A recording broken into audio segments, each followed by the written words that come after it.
नमस्कार, मी कॅप्टन स्मिता गायकवाड. आजचा आपला विषय आहे शहरी माओवाद.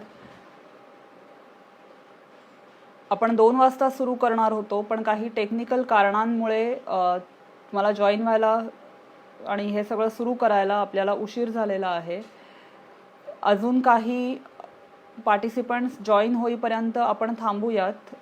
साधारण 1 मिनिट वाट बघूयात आणि त्याच्यानंतर मग मी विषयाला सुरुवात करेल.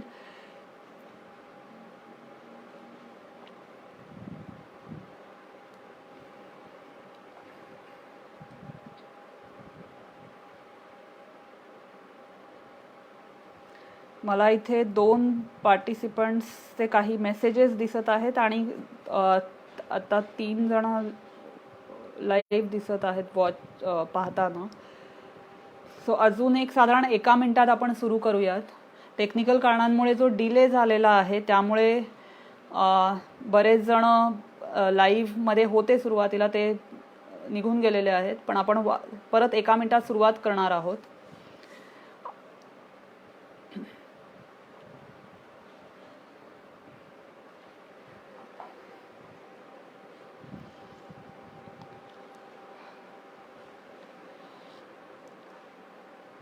यासाठी आपण थांबलेलो आहोत की जर का सुरुवात केली आणि सुरुवातीचे काही गोष्टी जर का कोणी मिस केल्या तर मग पुढच्या गोष्टी समजण्याच्या दृष्टीनं ते अवघड जाईल. म्हणून मग थोडे अजून लोक जॉईन झाल्यावरती आपण सुरू करूयात.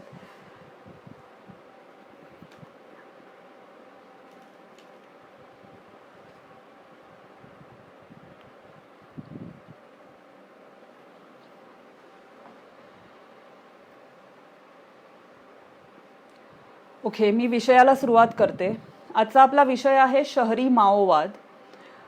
2018मध्ये पुण्यामध्ये जी एल्गार परिषद झाली त्यानंतर शहरी माओवाद हा विषय ऐरणीवर आला. त्याच्याबद्दल उलटसुलट चर्चा सुरू झाल्या होत्या आणि त्या चर्चा ज्या होत्या, काही चर्चा या पुराव्यांवर आधारित होत्या, काही ज्या होत्या त्या केवळ ॲझम्पशन्स म्हणजे लोकांनी आपापली गृहीतकं बनवून या विषयाबद्दल मतमांडणी केली होती आणि काही जणांनी काही विशिष्ट हेतू मनामध्ये ठेवून मतमांडणी केलेली होती. सो शहरी माओवाद हा असा एक विषय आहे, गेले 50 वर्षापासून ही लढाई सुरू आहे आणि पुढचे अनेक वर्ष सुरू राहण्याची शक्यता आहे. याचं कारण असं आहे की माओवादी हे प्रत्येक वेळी जसजसा काळ बदलतो तसतशा त्यांच्या स्ट्रॅटेजीज बदलत आलेल्या आहेत, त्यांच्या प्रायोरिटीज बदलत आलेल्या आहेत. त्यामुळे शहरी माओवाद या विषयाबद्दल जाणून घेणं यासाठी महत्त्वाचं आहे की तो प्रेझेंटमधला म्हणजे भूतकाळामध्ये तो प्रॉब्लेम होताच, आज वर्तमानात सुद्धा तो प्रॉब्लेम आहे आणि पुढे भविष्यकाळामध्ये सुद्धा तो एक प्रॉब्लेम ठरणार आहे. सो शहरी माओवादाबद्दल जाणून घेताना आपण आजच्या पुढच्या 1 तासामध्ये काही बेसिक गोष्टी जाणून घेणार आहोत. त्याच्यातली एक महत्त्वाची गोष्ट म्हणजे की माओवाद म्हणजे एक्झॅक्टली काय, माओवाद कशाला म्हणतात, हा माओवाद घातक आहे असं आपण म्हणतो, तो घातक का आहे, आपल्याला तसं का वाटतं. दुसरी महत्त्वाची गोष्ट म्हणजे या माओवादाचं जे काही शहरी रूप आहे तर त्याची हिस्ट्री काय आहे, त्याच्यामध्ये कोणकोणते वेगवेगळे आयाम आहेत, काय काय डायमेन्शन्स आहेत आणि तरुण पिढीच्या दृष्टीनं हा जो शहरी माओवाद ज्याला म्हटलं जातं त्या तरुण पिढीला त्याचे काय काय धोके आहेत ते आपण जाणून घेणार आहोत. दुसरं म्हणजे माओवादी वेगवेगळ्या प्रकारे हे सांगत आलेले आहेत की माओवाद हा शोषितांच्यासाठी, वंचितांच्यासाठी आहे. तर त्याच्यात किती तथ्य आहे, त्याचं सत्य काय आहे ते आपण जाणून घेणार आहोत पुढच्या 1 तासामध्ये. आणि हा विषय तसा खूप मोठा आहे त्यामुळे केवळ 1 तासात तो कंप्लीट विषय कव्हर करणं शक्य नाही. त्यामुळे महत्त्वाच्या गोष्टी मी 1 तासात शेअर करण्याचा प्रयत्न करेल आणि त्याच्या पुढे जर का तुम्हाला कुठल्याही प्रकारचे प्रश्न असतील तर ते प्रश्न तुम्ही इथे फेसबुकवरती तुमच्या कमेंट्समध्ये ते प्रश्न लिहू शकता आणि नंतर त्या प्रश्नांची उत्तरं देण्याचा मी इथे प्रयत्न करेन. सो सगळ्यात पहिला मुद्दा म्हणजे माओवाद हा प्रकार काय आहे, माओवाद कशाला म्हटलं जातं. सो माओवाद आणि नक्षलवाद हे दोन्ही या ज्या विचारधारा आहेत त्याच्यामध्ये काही बदल नाही, काही फरक नाही. माओ हा चीनचा एक नेता होता. अनेक वर्ष त्यांनी चीनवरती राज्य केलं. जेव्हा त्याची जो कंट्रोल होता त्याचा चीनवरचा, तिथल्या ओव्हरऑल पॉलिटिक्सवरचा, तो कंट्रोल हळूहळू कमी व्हायला लागला, त्यावेळेला तो कंट्रोल पूर्ववत करण्यासाठी सुद्धा माओनी अनेक वेगवेगळ्या गोष्टी केल्या. त्या काय आहेत ते आपण पुढे लेक्चरमध्ये पाहणार आहोत. तर हा जो माओ होता तो अत्यंत हुकुमशाही पद्धतीचा माणूस होता, हुकुमशाही विचार असणारा माणूस होता आणि लोकशाही तत्वांवरती त्याचा विश्वास नव्हता. म्हणजे माओवादी किंवा जे काही शहरातले माओवाद्यांचे समर्थक असतात ते बरेचदा आपल्याला हे सांगताना दिसतात की आम्ही लोकशाही आणणार आहोत किंवा लोकशाही तत्वांसाठी आम्ही लढाई करत आहोत. पण प्रत्यक्षात सत्य हे आहे की ज्या माओच्या नावानं ते संघटन चालवतात, CPI माओवादी, कम्युनिस्ट पार्टी ऑफ इंडिया * माओवादी, ही एक प्रतिबंधित दहशतवादी संघटना आहे. ही जी काही संघटना हे लोक माओच्या नावाने चालवतात, त्या माओचा स्वतः लोकशाहीवरती विश्वास नव्हता आणि नाही. त्यांनी जी काही पार्टी सुरू केली होती, कम्युनिस्ट पार्टी, जी चायनामधली communist party of China, CPC म्हटलं जातं किंवा चायनीज कम्युनिस्ट पार्टी CCP सुद्धा म्हटलं जातं त्याला. सो या CCP किंवा CPCचं लोकशाहीवरती त्यांचा विश्वास बिलकुल नव्हता. त्यानंतर म्हणजे माओचा मृत्यू झाल्यानंतर म्हणजे साधारण 76च्या नंतर चायनामध्ये अशी एक मानसिकता तयार झाली काही लोकांची की आम्हाला लोकशाही पाहिजे. तुम्हाला आठवत असेल 4 जून 1989 मध्ये चायनामधल्या तियानमेन स्क्वेअरमध्ये काही स्टुडंट्सनी, काही विद्यार्थ्यांनी तिथे प्रोटेस्ट केले होते आणि त्या प्रोटेस्टमध्ये त्यांची मागणी ही होती, त्यांच्या 7 मागण्या होत्या. त्याच्यातली एक महत्त्वाची मागणी अशी होती की त्यांना डेमोक्रेटिक व्हॅल्यूज पाहिजे होत्या, त्यांना फ्रीडम ऑफ स्पीच पाहिजे होतं. आणि त्याच्यासाठी अशा प्रकारची मागणी करत असताना CPCनी म्हणजे चायनीज कम्युनिस्ट पार्टीनी तो जो प्रोटेस्ट होता, जो डेमोक्रेसीसाठी होता, तो प्रोटेस्ट सुद्धा त्यांनी चिरडून टाकलेला होता. सो अशी मानसिकता चायनीज कम्युनिस्ट पार्टीची आहे, तीच मानसिकता माओची सुद्धा होती.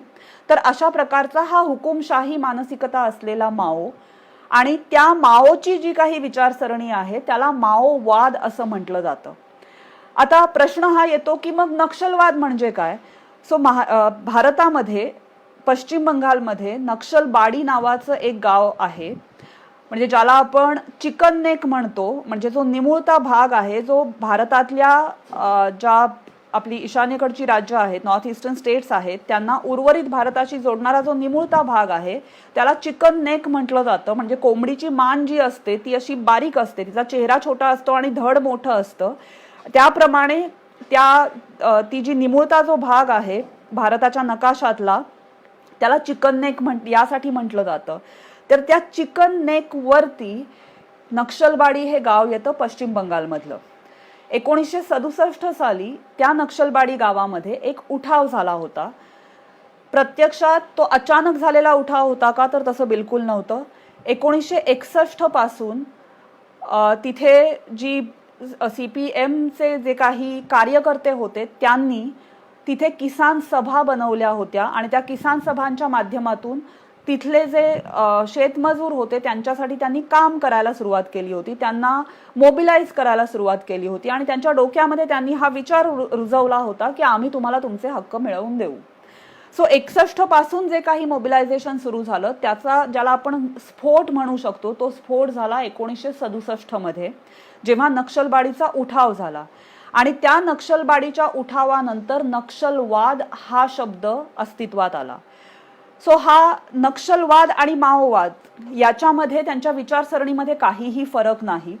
नक्षलबाडीच्या उठावातले जे नेते होते, जे लीडर्स होते, त्यांनी कायमच माओच्या विचारसरणीला धरून हा उठाव आहे किंवा माओची विचारसरणी पुढे घेऊन जाणारा असा हा उठाव आहे असं वारंवार त्यांच्या वेगवेगळ्या डॉक्युमेंट्समध्ये म्हटलेलं होतं. सो समजण्याचा मुद्दा हा की माओवाद आणि नक्षलवाद यांची विचारसरणी वेगळी नाही. भलेही ते लोकांच्या हक्कांच्या, शोषितांच्या, वंचितांच्या हक्कांच्या गप्पा करत असल्या तरी, ते लोक करत असले तरीही त्यांना लोकशाहीशी काहीही देणं घेणं नाही. लोकशाहीवादी तत्वांवरती त्यांचा विश्वास नाही. सो नक्षलवाद आणि माओवाद या दोन्हीही आलटून पालटून लोक वापरतात हे शब्द, ते वापरले जाऊ शकतात आलटून पालटून. याचं कारणच हे आहे कारण की त्यांच्या मानसिकतेमध्ये काही फरक नाही. सो माओवादाचं भारतातलं जे स्वरूप आहे, मेक इन इंडिया व्हर्जन आहे, त्याला नक्षलवाद असं म्हटलं जातं. सो आपल्याला जो शब्द वापरायचा आहे तो माओवाद हा शब्द वापरणं जास्त योग्य आहे. याचं कारण असं आहे की माओवाद हा शब्द वापरल्याने पहिली गोष्ट म्हणजे माओच्या हिंसक विचारसरणीशी त्याचा असलेला संबंध प्रस्थापित केला जाऊ शकतो किंवा लोकांच्या डोळ्यासमोर तो येऊ शकतो. अदरवाईज होतं असं की नक्षलवाद हा शब्द गेली 50 वर्ष असं खोटं सांगण्यात आलेलं आहे की हे शोषितांचे वंचितांचे हक्क मिळवून देण्यासाठी लढतात. म्हणजे या विषयामध्ये मी येण्याआधी माझा पण हाच विचार होता की नक्षलवादी लोकांच्या भल्यासाठी काम करतात आणि हातात शस्त्र घेऊन काम करतात, फक्त हा प्रॉब्लेम आहे त्यांचा. तर ते तसं नाहीये. नक्षलवादी म्हणताना फक्त त्यांचं मार्केटिंग डिपार्टमेंट असं दाखवतं की ते लोकांच्या भल्यासाठी काम करतात, पण प्रत्यक्षात त्यांचा उद्देश जो आहे तो केवळ म्हणजे दाखवतात हे की लोकांच्या भल्यासाठी काम करणं आहे, त्यांचा उद्देश कम्प्लिटली वेगळा आहे. मग आता नक्षलवाद आणि माओवाद हा एक आहे हे समजल्यानंतर पुढचा मुद्दा येतो की यांचा उद्देश काय आहे. माओवाद्यांचे 1967चे काही डॉक्युमेंट्स जर का आपण पाहिले किंवा त्याच्या आधीचे डॉक्युमेंट्स पाहिले किंवा त्याच्यानंतरचे डॉक्युमेंट्स पाहिले, आत्ताचे अगदी 2004चे जरी आपण डॉक्युमेंट्स पाहिले, तर त्या सगळ्यामध्ये एक गोष्ट अगदी क्लिअर आहे, ती म्हणजे माओवाद्यांना काय पाहिजे तर राजकीय सत्ता पाहिजे. मग आता ही राजकीय सत्ता पाहिजे तर एखाद्याला असं वाटू शकतं की मग त्याच्यात चुकीचं काय, ठीक आहे राजकीय सत्ता पाहिजे, तर त्याच्यामध्ये प्रॉब्लेम हा आहे की ती राजकीय सत्ता त्यांना बंदुकीच्या जोरावर पाहिजे, त्यांना ती मतदानाच्या माध्यमातून किंवा संसदीय लोकशाहीच्या माध्यमातून किंवा जे काही लोकशाही मूल्य आहेत त्याच्यावर आधारित अशा माध्यमातून त्यांना ती राजकीय सत्ता नको आहे. सो माओवादी 67 मध्ये जेव्हा त्यांचा उठाव झाला होता त्याच्यानंतर त्यांची एक मीटिंग झाली सिलिगुडीला, त्याच्यामध्ये सुद्धा त्यांनी असं म्हटलं होतं की त्या 67च्या उठावामध्ये त्यांचे जे काही डिमांड्स आहेत ते कॉन्क्रीट झाले. तर ते डिमांड्स कोणते होते तर ते असं म्हणतात की राजकीय सत्ता मिळवून देणं, राजकीय सत्ता हस्तगत करणं हा त्यांचा मुख्य हेतू होता. दुसरं ते असंही म्हणतात त्यांच्या वेगवेगळ्या डॉक्युमेंट्समध्ये, आता फॉर एक्झाम्पल एल्गार परिषदेतला जो आरोपी आहे वरवरा राव, तो त्याच्या एका डेमोक्रेसी व्हर्सेस रिव्होल्युशनरी व्हायलन्स नावाच्या एका पुस्तकामध्ये त्याचा लेख आहे. त्या पुस्तकामध्ये तो असं म्हणतो की नक्षलबाडीच्या उठावाच्या वेळेला 3 गोष्टींचा विचार करण्यात आला होता. पहिली गोष्ट म्हणजे लोकांना आर्थिकदृष्ट्या लोकांना त्यांच्या जमिनी मिळवून देणं. दुसरी गोष्ट त्याचं संरक्षण करण्यासाठी म्हणून तिथे आर्म्ड कॅडर म्हणजे जे सशस्त्र सैन्य उभं करणं, आणि तिसरी गोष्ट म्हणजे राजकीय सत्ता हस्तगत करणं. सो प्रत्येक वेळेला वारंवार माओवादी हे सांगत आले आहेत की त्यांचा उद्देश राजकीय सत्ता हस्तगत करणं हा आहे. मग असं आहे का की 67 मध्ये त्यांचा तो उद्देश होता आणि आता तो उद्देश बदलला, तर तसं बिलकुल नाही.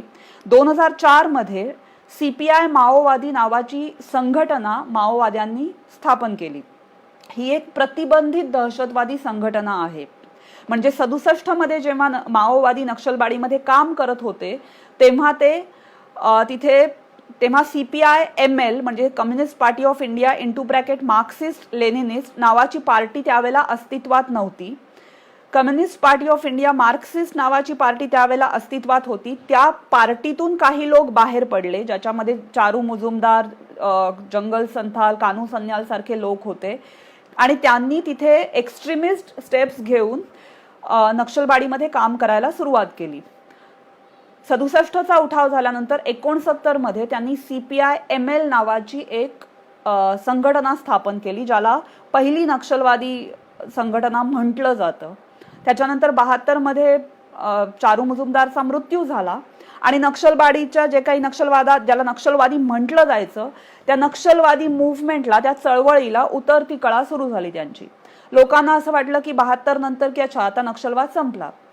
त्याच्यानंतर 1980 मध्ये कोंडापल्ली सीतारामय्या आंध्रमधला, म्हणजे तत्कालीन आंध्रमधला, त्यांनी CPI ML PWG म्हणजे पीपल्स वॉर ग्रुप नावाची नक्षलवाद या तत्वांसाठीच काम करणारी अशी एक संघटना स्थापन केली. सो 67 नंतर अगदी 2004 पर्यंत या नक्षलवाद्यांचे किंवा माओवाद्यांचे वेगवेगळे तुकडे पडत गेले. हे जे काही तुकडे त्यांचे पडत गेले त्याच्यामध्ये त्यांच्यात सुद्धा बरेचसे डिफरन्सेस होते की कशा प्रकारे काम करायचं, कोणाला लीडरशिप द्यायची, अशा प्रकारचे वेगवेगळे डिफरन्सेस होते.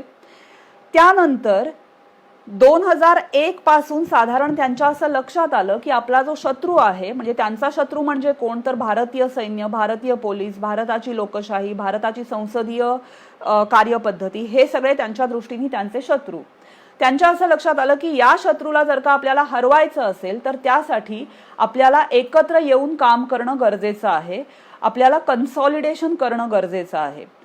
हे जेव्हा त्यांच्या लक्षात आलं तेव्हा मग त्यांनी हे जे काही छोटे छोटे तुकडे त्यांचे पडत गेले होते, over a period of time almost 40च्या आसपास नक्षलवादी संघटना भारतामध्ये कार्यरत होत्या असं म्हटलं जातं.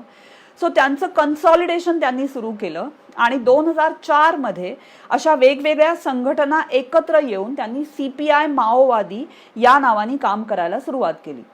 2004 मध्ये जेव्हा त्यांनी या नावाने काम करायला सुरुवात केली त्यावेळेला त्यांनी त्यांचं काही कागदपत्र बनवली ज्याच्यामध्ये त्यांनी स्ट्रॅटेजीज त्यांच्या लिहिलेल्या आहेत.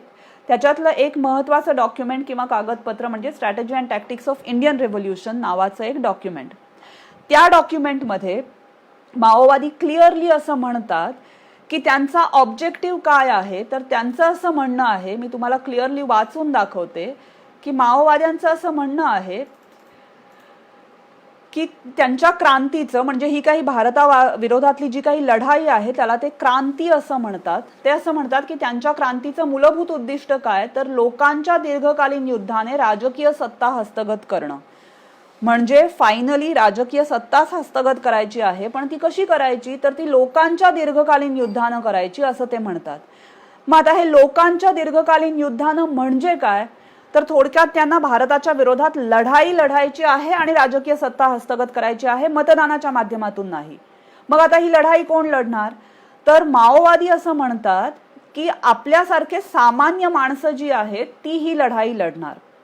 मग आता प्रश्न हा येतो की आपल्यासारखी सामान्य माणसं ही लढाई का लढणार, तर माओवाद्यांनी आपल्यासारख्या सामान्य लोकांचं बुद्धिभेद करण्यासाठी काही उत्तरं तयार ठेवलेली आहेत. ती उत्तरं काय आहेत, तर माओवादी असं म्हणतात की ही जी काही लोकशाही आहे ती खरी लोकशाही नाही, ते जे काही आणणार आहे ते खरी लोकशाही असणार आहे आणि त्यामुळे ती लोकशाही आणण्यासाठी म्हणून लढाई लढायची आहे. आता बुद्धिभेद किती हुशारीने करतायत बघा. ते तुम्हाला असं नाही म्हणत आहेत की भारताच्या विरोधात लढाई लढायची आहे. माओवादी बोलताना भाषा अशी वापरतात की जी काही लढाई लढायची आहे ती भारतासाठी लढायची आहे आणि ती कशासाठी, तर बेटर लोकशाही आणण्यासाठी लढायची आहे, लोकांना त्यांचे हक्क देण्यासाठी लढायची आहे, असा खोटा प्रचार करून लोकांचा बुद्धिभेद करून लोकांना आपल्या बाजूला ओढून या भारताच्या विरोधामध्ये लढण्यासाठी माओवादी त्यांना वापरतात. सो त्यांच्या डॉक्युमेंटमध्ये ते असं म्हणतात की हे जे काही उद्दिष्ट आहे, कुठलं उद्दिष्ट, लोकांच्या दीर्घकालीन युद्धाने राजकीय सत्ता हस्तगत करणं, हे जे काही त्यांचं उद्दिष्ट आहे ते उद्दिष्ट पूर्ण करण्यासाठी भारतीय लोकांना युद्धाच्या माध्यमातून भारताच्या सशस्त्र सेनेचा बिमोड करून त्या जागी पीपल्स डेमोक्रेटिक स्टेट म्हणजे लोकांची लोकशाही स्थापन करावी लागेल आणि युद्धाच्या माध्यमातून भारतीय सैन्य, पोलीस आणि नोकरशाही यंत्रणा नष्ट करून लोकांचे राज्य प्रस्थापित करणे हा भारताच्या लोकशाहीवादी क्रांतीचा मुख्य हेतू आहे. या शब्दांमध्ये माओवाद्यांनी त्यांच्या डॉक्युमेंटमध्ये काम करण्याची माओवाद्यांची पद्धती लिहिलेली आहे. याच्यामध्ये सगळ्यात गंभीर मुद्दा कोणता आहे, तर तो गंभीर मुद्दा हा आहे की माओवादी बुद्धिभेद करतायत पण तो देशासाठी काम करतोय असं खोटं भासवून तो बुद्धिभेद करतायत. आता उद्दिष्ट तर आपल्या लक्षात आलं की राजकीय सत्ता हस्तगत करायची आहे त्यांना आणि ती बंदुकीच्या जोरावर करायची आहे. मग आता ही साध्य करण्यासाठी माओवादी असं म्हणतात की ते 3 शस्त्र वापरतात. ती 3 शस्त्र कोणती, तर त्यातलं एक शस्त्र माओवादी असं म्हणतात की पार्टी, म्हणजे त्यांची जी काही माओवादी विचारसरणीवर विश्वास असलेली पार्टी आहे ती पार्टी हे त्यांच्या दृष्टीनं एक शस्त्र आहे. दुसरं शस्त्र कोणतं तर माओवादी म्हणतात की सशस्त्र सैन्य हे त्यांचं शस्त्र आहे. आता सशस्त्र सैन्य म्हणजे काय तर माओवादी जे आपल्याला गडचिरोली, छत्तीसगड अशा भागामध्ये हातात बंदुका घेऊन लढताना दिसतात त्याला ते सशस्त्र सैन्य असं म्हणतात. सो त्यांच्या दृष्टीनं हे त्यांचं या लढाईतलं दुसरं शस्त्र आहे. आणि तिसरं शस्त्र तर माओवादी असं म्हणतात की युनायटेड फ्रंट म्हणजे माओवाद्यांनी संपूर्ण देशभर आणि काही प्रमाणात देशाच्या बाहेर सुद्धा फ्रंट ऑर्गनायझेशन्सचं जे काही जाळं विणून ठेवलेलं आहे त्याला ते युनायटेड फ्रंट असं म्हणतात. म्हणजे शहरी भागांमध्ये वेगवेगळ्या प्रकारचे कॉजेस हातात घेऊन आपण काम करतोय, सोशल वर्क करतोय असं भासवणाऱ्या ज्या काही माओवाद्यांच्या संघटना आहेत त्या संघटनांचं जे काही जाळं माओवाद्यांनी बनवलेलं आहे त्या जाळ्याला युनायटेड फ्रंट असं नाव दिलेलं आहे. सो माओवादी एकतर पार्टीच्या माध्यमातून त्यांच्या आर्म्ड कॅडरच्या माध्यमातून आणि तिसरं म्हणजे युनायटेड फ्रंटच्या माध्यमातून या देशाच्या विरोधामध्ये युद्ध लढत आहेत आणि त्यासाठी ते केवळ आत्ताच नाही तर गेली 50 वर्ष काम करत आहेत. आता प्रश्न असा येतो, बरेचदा लोकांना वाटतं की माओवादी म्हणजे हातात बंदूक घेऊन लढणारी व्यक्ती म्हणजे माओवादी. तर ते तेवढ्यापुरतंच मर्यादित नाही. जंगलातला माओवाद ज्याला म्हटलं जातं तर जंगलातला माओवाद आणि शहरातला माओवाद हे एकमेकांसाठी पूरक आहेत. त्या एकाच नाण्याच्या दोन वेगवेगळ्या बाजू आहेत. ते एकमेकांसाठी कॉम्प्लिमेंटरी आणि सप्लिमेंटरी आहेत. जंगलातल्या माओवाद्यांशिवाय शहरातला माओवाद टिकू शकणार नाही आणि शहरातल्या माओवाद्यांशिवाय जंगलातला माओवाद टिकू शकणार नाही.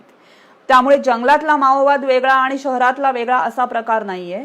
हे दोन्हीही एकमेकांशी एकत्र कोऑर्डिनेशन करून कोऑपरेशन करून ते काम करत असतात. आता दुसरा एक महत्वाचा मुद्दा म्हणजे जंगलातले माओवादी हातामध्ये बंदुका घेऊन लढताना दिसतात. हातात बंदुका असल्यामुळे त्यांना ओळखणं सोपं असतं. पण हे जे काही शहरातले माओवादी असतात जे वेगवेगळ्या फ्रंट संघटनांच्या माध्यमातून काम करतात ज्यांना युनायटेड फ्रंट म्हटलं जातं त्यांना ओळखणं जे आहे ते सगळ्यात अवघड असतं. कारण ते दाखवताना आपण काहीतरी वेगळे आहोत असं दाखवतात पण प्रत्यक्षात ते काम जे करत असतात ते माओवादी संघटनेसाठी माओवादी पार्टीसाठी काम करत असतात. आता अजून एक बरेचदा गैरसमज असा होतो, लोकांना असं वाटतं की CPI माओवादी हे ज्या प्रतिबंधित दहशतवादी संघटनेचं नाव आहे तर त्याच्यामध्ये CPI म्हणजे कम्युनिस्ट पार्टी ऑफ इंडिया हा शब्द आलेला असल्यामुळे बरेच जणांना असा गैरसमज होतो की ही राजकारणामध्ये जसे वेगवेगळे पक्ष असतात तो हा तशा प्रकारचा हा एक पक्ष आहे का तर तसा हा पक्ष नाही.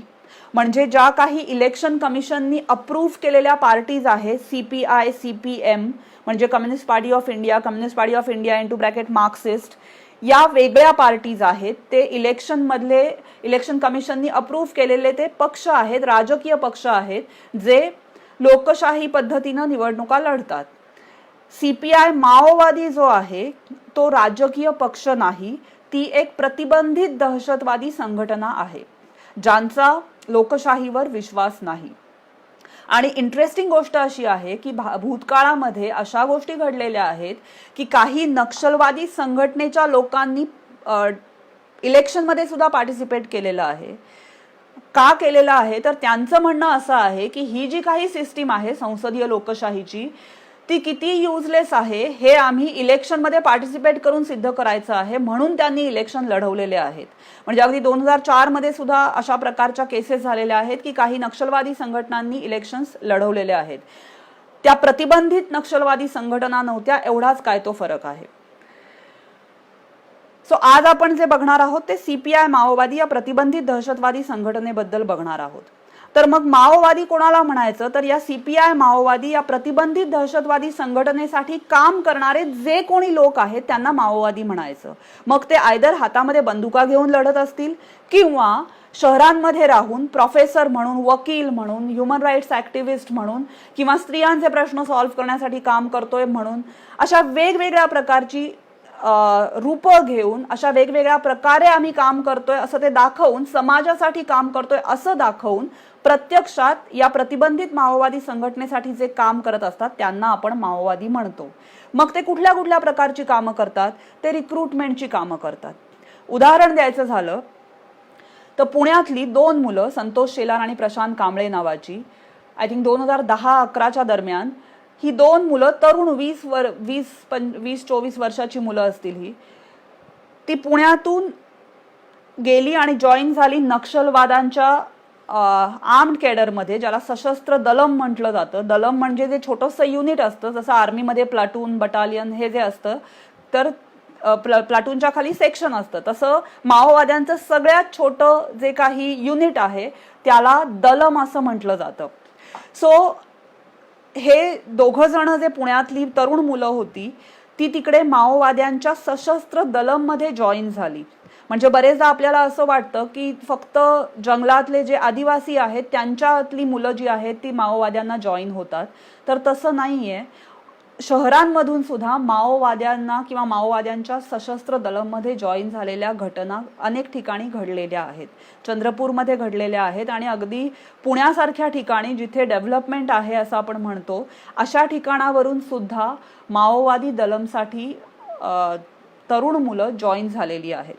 सो हे जे शहरातले माओवादी किंवा माओवादी आपण कोणाला म्हणतो, आयदर एकतर हातात बंदुका घेऊन लढणाऱ्यांना, दुसरं म्हणजे प्रतिबंधित माओवादी संघटनेसाठी रिक्रुटमेंट करणाऱ्यांना, तिसरं त्यांच्यासाठी प्रचार प्रसार करणाऱ्यांना किंवा त्यांच्यासाठी फंड रेझिंग करणाऱ्यांना, किंवा कुठल्याही प्रकारचं षडयंत्र रचून कुठल्याही हिंसक कारवायांमध्ये प्रत्यक्ष सहभागी झालेले नसतील कदाचित, परंतु त्यांच्यासाठी षडयंत्र रचणाऱ्यांना सुद्धा माओवादी म्हटलं जातं. उदाहरण द्यायचं झालं तर साधारण 2014 GN साईबाबा नावाच्या दिल्लीतल्या एका प्रोफेसरला अटक करण्यात आली. सध्या तो जेलमध्ये आहे आणि गडचिरोली कोर्टाने त्याच्यावरचे सगळे गुन्हे सिद्ध झाल्यामुळे त्याला जन्मठेपेची शिक्षा दिलेली आहे.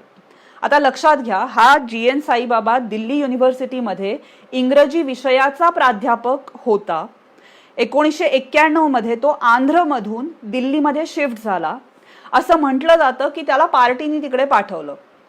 या GN साईबाबाला चालता येत नाही, तो व्हीलचेअरवरती असतो, फिजिकली चॅलेंज्ड आहे तो, आणि तसं असून सुद्धा CPI माओवादी या प्रतिबंधित दहशतवादी संघटनेसाठी रिक्रुटमेंट, प्रचार प्रसार, नॅशनल इंटरनॅशनल नेटवर्क एस्टॅब्लिश करणं अशा प्रकारच्या वेगवेगळ्या गोष्टी त्यांनी केलेल्या आहेत.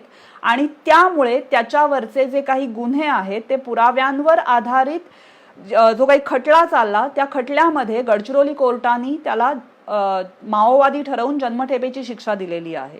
सो लक्षात घेण्याचा मुद्दा हा की केवळ हातात बंदुका घेणारेच माओवादी असतात असं नाही, तर GN साईबाबा सारखी माणसं जे चालू सुद्धा शकत नाहीत पण तरी सुद्धा ते अशा प्रकारच्या प्रतिबंधित दहशतवादी संघटनेसाठी वेगवेगळ्या कारवाया करतात, कधी फंड रेझिंग, कधी नेटवर्किंग, कधी मेंटरिंग, कधी रिक्रुटिंग. सो अशा सगळ्या लोकांना माओवादी म्हटलं जातं. सो पुढे आपण पाहणार आहोत, म्हणजे आतापर्यंत आपण पाहिलं की माओवाद आणि नक्षलवाद याच्यातला फरक काय आहे, माओवाद्यांचा उद्देश काय आहे, तो उद्देश ते कशा प्रकारे अस्तित्वात आणण्याचा प्रयत्न करतात. आता याच्यानंतर आपण पाहूयात की शहरी माओवाद कशाला म्हणायचं. 2018 एल्गार परिषद केस नंतर हा मुद्दा ऐरणीवर आला आणि शहरी माओवाद या विषयाला धरून अनेक चर्चा रंगल्या होत्या. अनेकांनी असं म्हणायचा प्रयत्न केला की शहरी माओवाद हे केवळ एक षडयंत्र आहे किंवा केवळ एक खोटा बागुलबुवा उभा केलेला आहे. तर इथे आपल्याला थोडंसं इतिहासात जावं लागेल. माओवाद्यांनी शहरांमधलं त्यांचं जे काही अस्तित्व आहे ते आत्ता हल्ली काही सुरू झालंय अशातला भाग नाही. अगदी 70च्या दशकापासून माओवादी शहरांमध्ये काम करत आहेत. म्हणजे अगदी उदाहरणच द्यायचं झालं तर तुम्हाला 70च्या दशकामध्ये मुंबईमध्ये एक केस झाली होती. सुंदर नवलकर नावाच्या एका स्त्रीच्या विरोधामध्ये नक्षलवादी कारवायांमध्ये काम करते म्हणून खटला चालला होता. सो इव्हन 70च्या दशकामध्ये त्या काळी विद्यार्थी प्रगती संघटन, त्यानंतर नौजवान भारत सभा अशा प्रकारच्या वेगवेगळ्या संघटना चाललेल्या होत्या. कोंडापल्ली सीतारामय्या ज्याच्याबद्दल आपण याच्या आधी पाहिलं, हा कोंडापल्ली सीतारामय्या जेव्हा 1980 मध्ये त्यांनी PWG म्हणजे पीपल्स वॉर ग्रुपची स्थापना केलेली होती, याला 70च्या दशकातच लक्षात आलं. त्यांनी त्याचा एक स्टुडंट होता, त्याला त्यांनी पाठवलं होतं जंगलांमध्ये आणि तिथे त्यांनी काही त्याला काम दिलेलं होतं. तो तिथे 1 वर्ष राहिला आणि तो स्टुडंट जेव्हा परत आला, त्याचा विद्यार्थी जेव्हा परत आला, तेव्हा त्याच्या असं लक्षात आलं की जर का जंगलांमध्ये माओवाद्यांचं काम वाढवायचं असेल किंवा माओवाद्यांचं काम लॉंग टर्म मध्ये पुढे घेऊन जायचं असेल तर त्याच्यासाठी शहरांमधून मदत लागणार, हे तेव्हाच त्याच्या लक्षात आलं होतं. आणि त्याच वेळी त्यांनी वेगवेगळ्या स्टुडंट्सच्या विद्यार्थ्यांच्या संघटना स्थापन करायला सुरुवात केली, ज्या संघटना माओवाद्यांच्या जंगलातली जी काही सशस्त्र दलम आणि जे काही त्यांचे रिव्होल्युशनरी बेसेस म्हटलं जातं, त्यांना क्रांतिकारी तळ म्हटलं जातं, त्यांना मदत करायच्या. अजून एक मिसअंडरस्टँडिंग जे गेले 50 वर्ष आपल्याला सांगण्यात आलं ते म्हणजे की माओवादी तिथे जंगलामध्ये जे गेलेले आहेत ते आदिवासींचं भलं करण्यासाठी गेलेले आहेत. सत्य हे आहे की माओवादी तिकडे आदिवासींचं भलं करण्यासाठी गेलेले नाहीत. माओ असं शिकवतो किंवा माओच्या शिकवणीमध्ये असं म्हटलेलं आहे की शत्रूला नामोहरम करण्यासाठी कंट्री साइडमध्ये म्हणजे शहरांच्या गावांच्या बाहेरच्या भागामध्ये, म्हणजे जसं दंडकारण्य आहे जिथे पॉप्युलेशन खूपच कमी आहे आणि गव्हर्नमेंटच्या जे काही ज्याला आपण बालेकिल्ले म्हणतो गव्हर्नमेंटचे, जे शहरं ही गव्हर्नमेंटची तशा प्रकारे बालेकिल्ले समजली जातात कारण तिथे गव्हर्नमेंट स्ट्रॉंग असतं, पोलीस सिस्टीम स्ट्रॉंग असतात. जर का आपण जसजसं बाहेर जाऊ म्हणजे दूर जाऊ या शहरांपासून, गावांमध्ये तालुक्याच्या ठिकाणी, त्याच्या पुढे गेल्यावरती जंगलांमध्ये कंपॅरेटिव्हली पॉप्युलेशन कमी असतं आणि गव्हर्नमेंटच्या ज्या सिस्टीम्स असतात त्या काळी तर बिलकुलच स्ट्रॉंग नव्हत्या. आता त्याच्यामध्ये बराचसा फरक झालेला आहे. सो माओ असं म्हणतो की शत्रूला जर का नामोहरम करायचं असेल तर आधी जे कंट्री साइड आहे म्हणजे जे बाह्य भाग आहेत गावांच्याही बाहेरचे, तिथे क्रांतिकारी तळ एस्टॅब्लिश करायचे, प्रस्थापित करायचे. अशी क्रांतिकारी तळांची एक साखळी बनवायची जेणेकरून शत्रू म्हणजे कोण तर माओवाद्यांच्या दृष्टीनं भारतीय सेना, भारतीय पोलीस, भारताची आर्मी, हे सगळे त्यांचे शत्रू. तर शत्रू त्याच्यातून बाहेर निसटू नाही शकला पाहिजे. सो माओवादी जे जंगलांमध्ये गेलेले आहेत ते त्यांचे अशा प्रकारचे क्रांतिकारी तळ एस्टॅब्लिश करण्यासाठी गेलेले आहेत.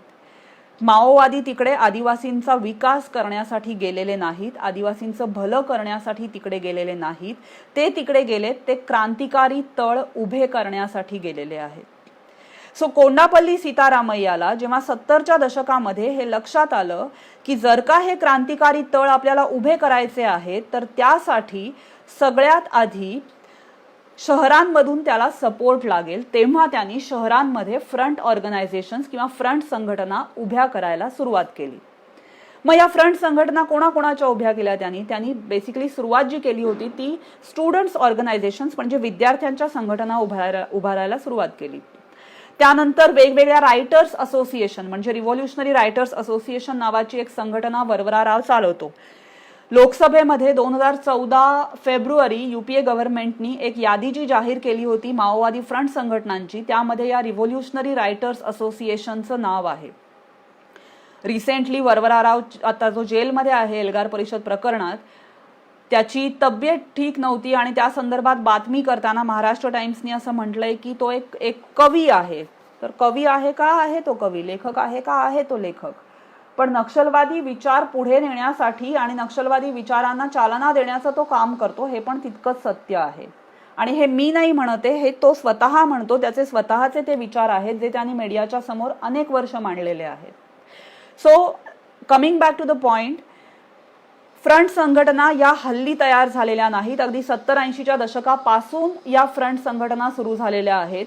आपण जर का उदाहरणच घ्यायचं झालं तर श्रीधर श्रीनिवासन नावाचा जो माओवादी जो 2015 मध्ये ज्याचा मृत्यू झाला, एल्फिन्स्टन कॉलेजमधून शिकलेला मुलगा, हा ओरिजिनली केरळचा, त्याच्यानंतर पुणे मुंबईमध्ये राहिलेला आणि मुंबईच्या एल्फिन्स्टन कॉलेजमध्ये तो शिकला होता.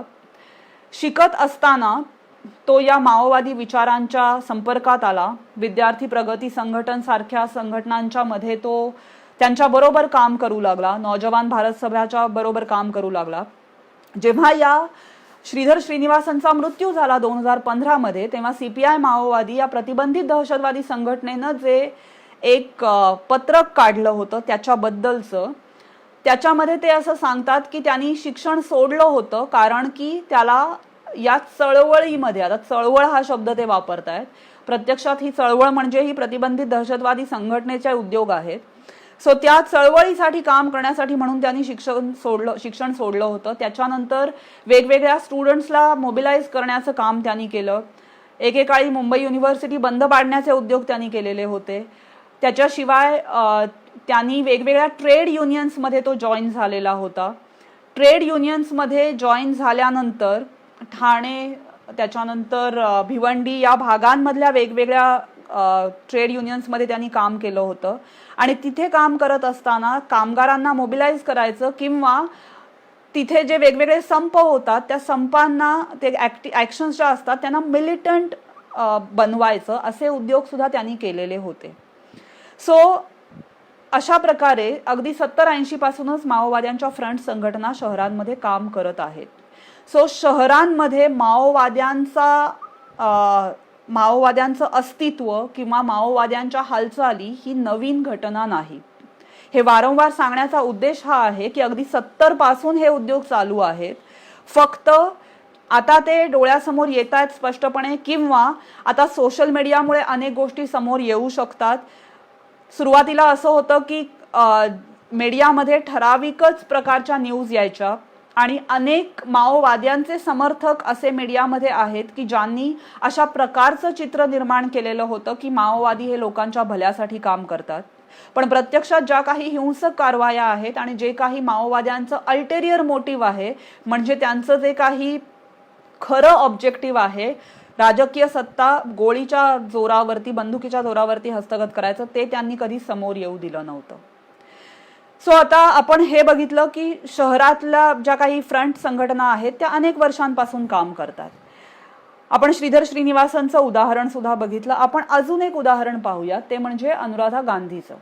आता ही दोनच उदाहरणं मी का सांगतेय, तर ऑलरेडी आता अनुराधा गांधीचा तर मृत्यू झालेला आहे आणि श्रीधर श्रीनिवासन त्याच्यावरती सुद्धा गुन्हे सिद्ध झाले होते. 2007 मध्ये जेव्हा एनसीपी काँग्रेसचं सरकार होतं त्यावेळेला महाराष्ट्र पोलिसांनी त्याला अटक केलेली होती आणि त्याच्यानंतर त्याच्यावरचे गुन्हे सिद्ध झाले, त्याला शिक्षा भोगला तो आणि नंतर तो बाहेर पडला आणि पुन्हा माओवाद्यांसाठी काम करायला लागला आणि मग 2015 मध्ये त्याचा मृत्यू झाला हार्ट अटॅक येऊन.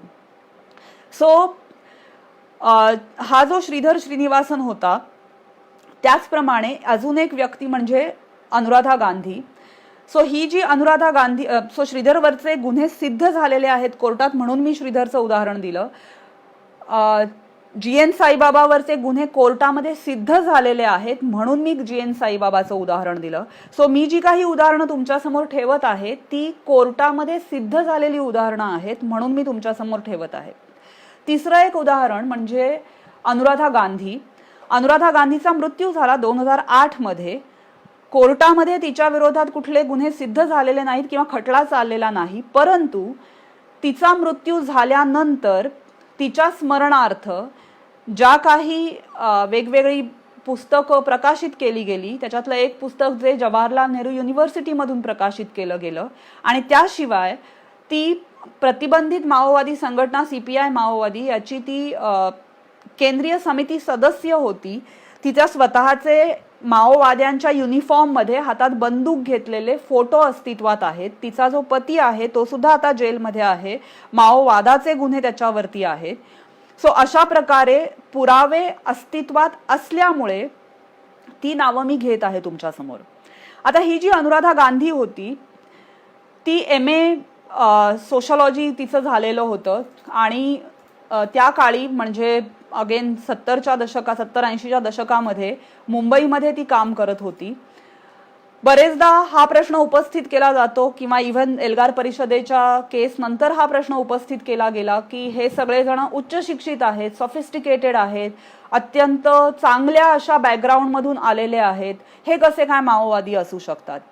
इथे आपल्याला एक गोष्ट लक्षात घ्यावी लागेल की माओवाद्यांची जी डोकी आहेत, थोडक्यात म्हणजे त्यांचे जे ब्रेन्स आहेत, ज्यांनी आत्तापर्यंत इतके 50 वर्षात ही जी सगळी माओवादी संघटना आहे ती जिवंत ठेवली, ती जिवंत ठेवण्याचं जे काम आहे ते काम करणारे सगळे लोक उच्च शिक्षित आहेत, अत्यंत बुद्धिवादी असे आहेत. अनेकांना राग येतो त्यांना बुद्धिवादी म्हटल्यावरती, परंतु हे सत्य आपल्याला ॲक्सेप्ट करावं लागेल आणि लोकांपर्यंत पोहोचवावं लागेल की माओवादी हे म्हणजे आयुष्यात त्यांच्या गरजा पूर्ण नाही झाल्या म्हणून माओवादी झालेले आहेत किंवा गव्हर्नमेंटच्या विरोधात त्यांच्या काहीतरी डोक्यात आहे म्हणून माओवादी झालेले आहेत, हे सत्य नाही. माओवाद्यांची जी लिडरशिप आहे ती कायमच अत्यंत कम्फर्टेबल अशा वातावरणातून सुद्धा आलेली आहे आणि अत्यंत उच्च शिक्षित सॉफिस्टिकेटेड अशा बॅकग्राऊंड मधून सुद्धा आलेली आहे. असंच एक उदाहरण, जसं मी मगाशी तुम्हाला श्रीधर श्रीनिवासनचं सांगितलं की तो एल्फिन्स्टन कॉलेजमध्ये शिकलेला होता, तसंच अनुराधा गांधीचं होतं.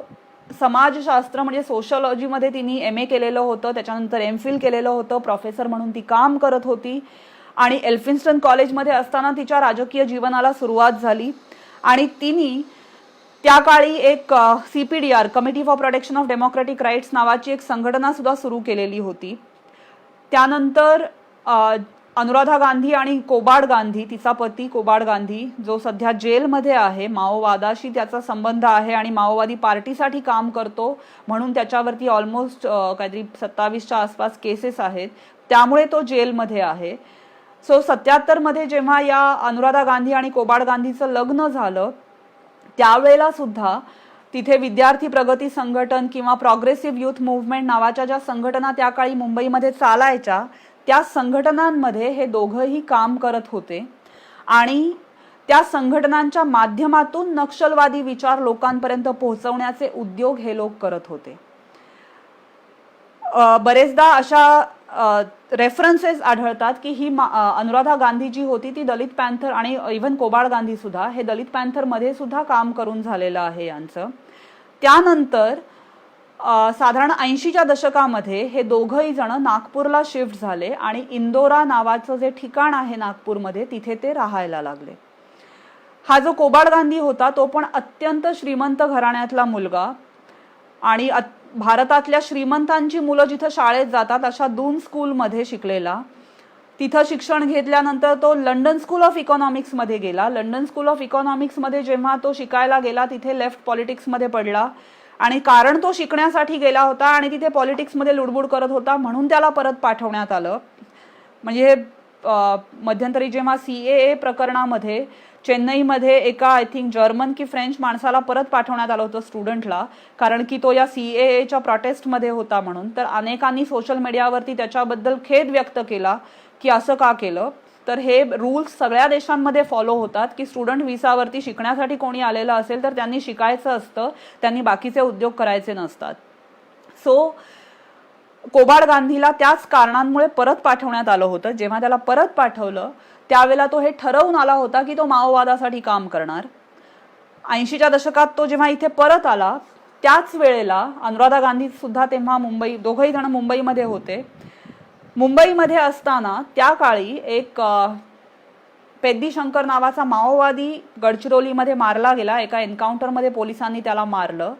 त्यावेळेला CPDR नावाची जी संघटना या दोघांनी सुरू केलेली होती, committee for protection of democratic rights, म्हणजे लोकशाहीवादी अधिकारांचं संरक्षण करणारी संघटना, त्या संघटनेच्या माध्यमातून सत्यशोधन करण्याच्या नावाखाली कोबाड गांधी, त्याच्यानंतर शोमा सेन, जी शोमा सेन आता एल्गार परिषद प्रकरणामध्ये आतमध्ये आहे, तिच्यावरती माओवादासाठी काम करते असे गुन्हे आहेत आणि ती नागपूर युनिव्हर्सिटीमध्ये इंग्लिशची प्राध्यापिका होती, HOD होती ती सुद्धा त्यांच्याबरोबर त्या काळी सत्यशोधनासाठी होती आणि त्या काळच्या आंध्रमधून वरवराराव सुद्धा तिथे सत्यशोधनासाठी आला होता. आणि या सगळ्यांनी मिळून जे काही सत्यशोधन केलं आणि जो काही रिपोर्ट त्यांनी पब्लिश केला तो रिपोर्ट पुणे युनिव्हर्सिटीच्या वेबसाईटवरती अवेलेबल आहे. त्या रिपोर्टमध्ये त्यांनी पोलिसांनी एन्काउंटर करणं कसं चुकीचं आहे हे सिद्ध करण्याचा प्रयत्न केलेला आहे. सो लक्षात घेण्याची गोष्ट अशी की हे सगळे जे लोक आहेत ते अगदी 70-80 पासून काम करत आहेत आणि CPDR सारख्या वेगवेगळ्या संघटनांच्या माध्यमातून हे लोक काम करतात आणि ह्युमन राईट्ससाठी किंवा लोकांच्या भल्यासाठी काम करतोय असं भासवतात. सो पेद्दी शंकर बद्दल जे काही फॅक्ट फाइंडिंग त्यांनी केलं, त्याचा जो काही रिपोर्ट त्यांनी दिला होता, त्याच्यामध्ये त्यांनी असं म्हटलं होतं की पेद्दी शंकर हा एक सोशल वर्कर होता ज्याला नक्षलवादी म्हटलं गेलं. प्रत्यक्षात नंतर हॅलो बस्तर नावाच्या पुस्तकामध्ये जर का आपण पाहिलं तर या पेद्दी शंकर बद्दल अधिक माहिती मिळते. त्याच्यामध्ये असं म्हटलेलं आहे की हा Peddi Shankar radical student union आणि रॅडिकल युथ लीग नावाची जी 2 फ्रंट संघटना माओवाद्यांच्या आंध्रमध्ये म्हणजे त्या काळच्या आंध्रमध्ये चालायच्या, त्याच्या माध्यमातून तो त्या दलममध्ये सहभागी झालेला होता आणि त्याच्यानंतर तिथे तो हातात बंदुका घेऊन त्या नक्षलवाद्यांसाठी काम करायला लागला होता. पीपल्स वॉर ग्रुपसाठी तो काम करायला लागला होता आणि त्याच्या मृत्यूनंतर त्याला समाजसेवक ठरवण्याचे उद्योग या लोकांनी केलेले होते आणि अशा प्रकारे सत्यशोधन करून वेगवेगळ्या नरेटिव्ह एस्टॅब्लिश करण्याचा प्रयत्न हे लोक करत आलेले आहेत, अनेक वर्षांपासून करत आलेले आहेत.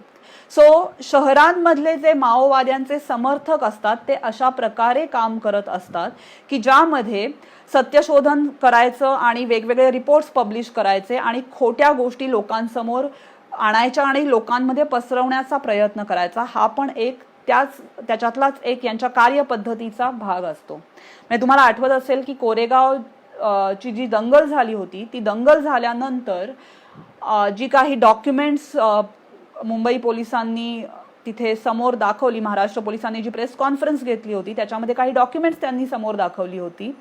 त्याच्यामध्ये एक लेटर होतं, कॉम्रेड एमनी लिहिलेलं ते लेटर होतं. आय थिंक रोना विल्सनला लिहिलेलं लेटर होतं असं त्याच्यामध्ये लिहिलेलं होतं.